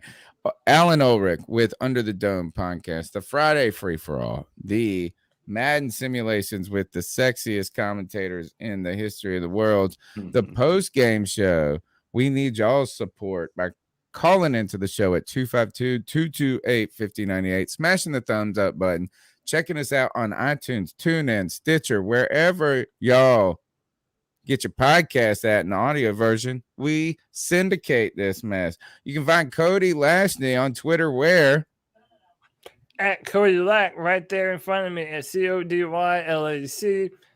You can find all of my content for the Draft Tech website on drafttech.com, where I write comments for the first and second round pick for the Carolina Panthers. Me and CK are going to do another Madden simulation dub this week that fans have been loving. So many comments on it. I think both of those videos are over 1,000 views right now. It's like 8 minutes, like the first 8 hours. It's awesome. Yeah, dude, they've been killing it. So we're definitely going to do that more. And the Friday free for all, man, at 7 p.m. every single Friday, and that's for you, man. I want to hear from you. All the people in the chat room that are always sitting here, that are awesome, that make this show what it is. Hey, this is an opportunity for you to come on and be a podcaster just like us. If you want to talk to us about this Panthers team, something going on in the NFL, man, this is your platform to do it. Every Friday at 7 p.m. on the Friday free for all. And yeah, that's it for your boy, man. I'm ready to slap these pussy ass Saints, Tony. That's Dunn. right. Like right in Sean Payton's baloney lips. Smack 'em Put off our his face. Panther, put our virtual whatever mixed reality D on his baloney lips. CK, where can they find your work at? Oh man, you can find me pretty much all social media platforms at Codizzle Allen. Just be on the lookout, guys. We're gonna do more like we did last time. Cody did the premiere, and I think you guys enjoyed chatting in the chat room as we're watching it together, and you know, for the first time. I'm telling you right now, this game. I'm not gonna, I'm not telling you that we won, but you know, I'm just gonna put it out there that we put up a fight, one way or another. You guys are gonna have to see the outcome, and it's gonna be worth it, man. It's a beautiful game. Those baloney lips. Slap him right off his face. No more baloney for that man. No more baloney. Duck face. Just my baloney. No more warhead lips. Done. Greg, it's been wonderful seeing you twice in a week. I feel like we might as well be married at this point. I like it, man. I'm down for it. I say yes. So the fans are happy that the Bat Dad is back. I appreciate it, man. The love is great, and you know what? I'm gonna try to make it as much as I can. I want to hop on one of these shows, these Wednesday shows. I want to hop on one of these simulation game announcements. Yeah, you're welcome anytime. Man. So definitely, let's get up and do it. Honey. But other than this, you can find me on Fridays live at 9 Eastern Standard Time on YouTube. So if you're gonna check out the free for all show, man, when you get out of there, just kind of roll into this SCS podcast. We talk about movies, TVs, comics. Podcast. Yeah, man, and it's actually modeled after this show. Like, it's modeled after this show and another show that I watch. A combination of those two shows is modeled after this. So it's just a bunch of friends hanging out, talking about movies, comics, TV shows, graphic novels, all kinds of fun stuff. Y'all have all been on. It's a really good time. Yeah. We're covering some really good stuff right now. But we go live every Friday at 9 Eastern Standard Time on YouTube, and then the audio drops Monday on any podcaster of your choice. So you check it out if you want to talk about stuff that we all love, which is like Teenage Mutant Ninja Turtles versus Marvel versus, we're watching Stranger Things again in preparation for hopefully it will come back again. It's all the things we do when we're not watching the Panthers, folks. So check out Greg's work there and get ready to slap that baloney lip boy in the face. Smack him. Cody, can we get out of here and we'll check these wonderful chat room. The chat room, man, fire tonight, bro. I can't even. I mean, it's the best chat room in the history of the world. They're fire every night, man. I feel like every. I know tonight they brought the real. But it just gets better. They get better and better, man. They get better and better all the time. All right, we'll see you guys soon. Until then, keep pounding. Take us out of here, Cody. Keep pounding.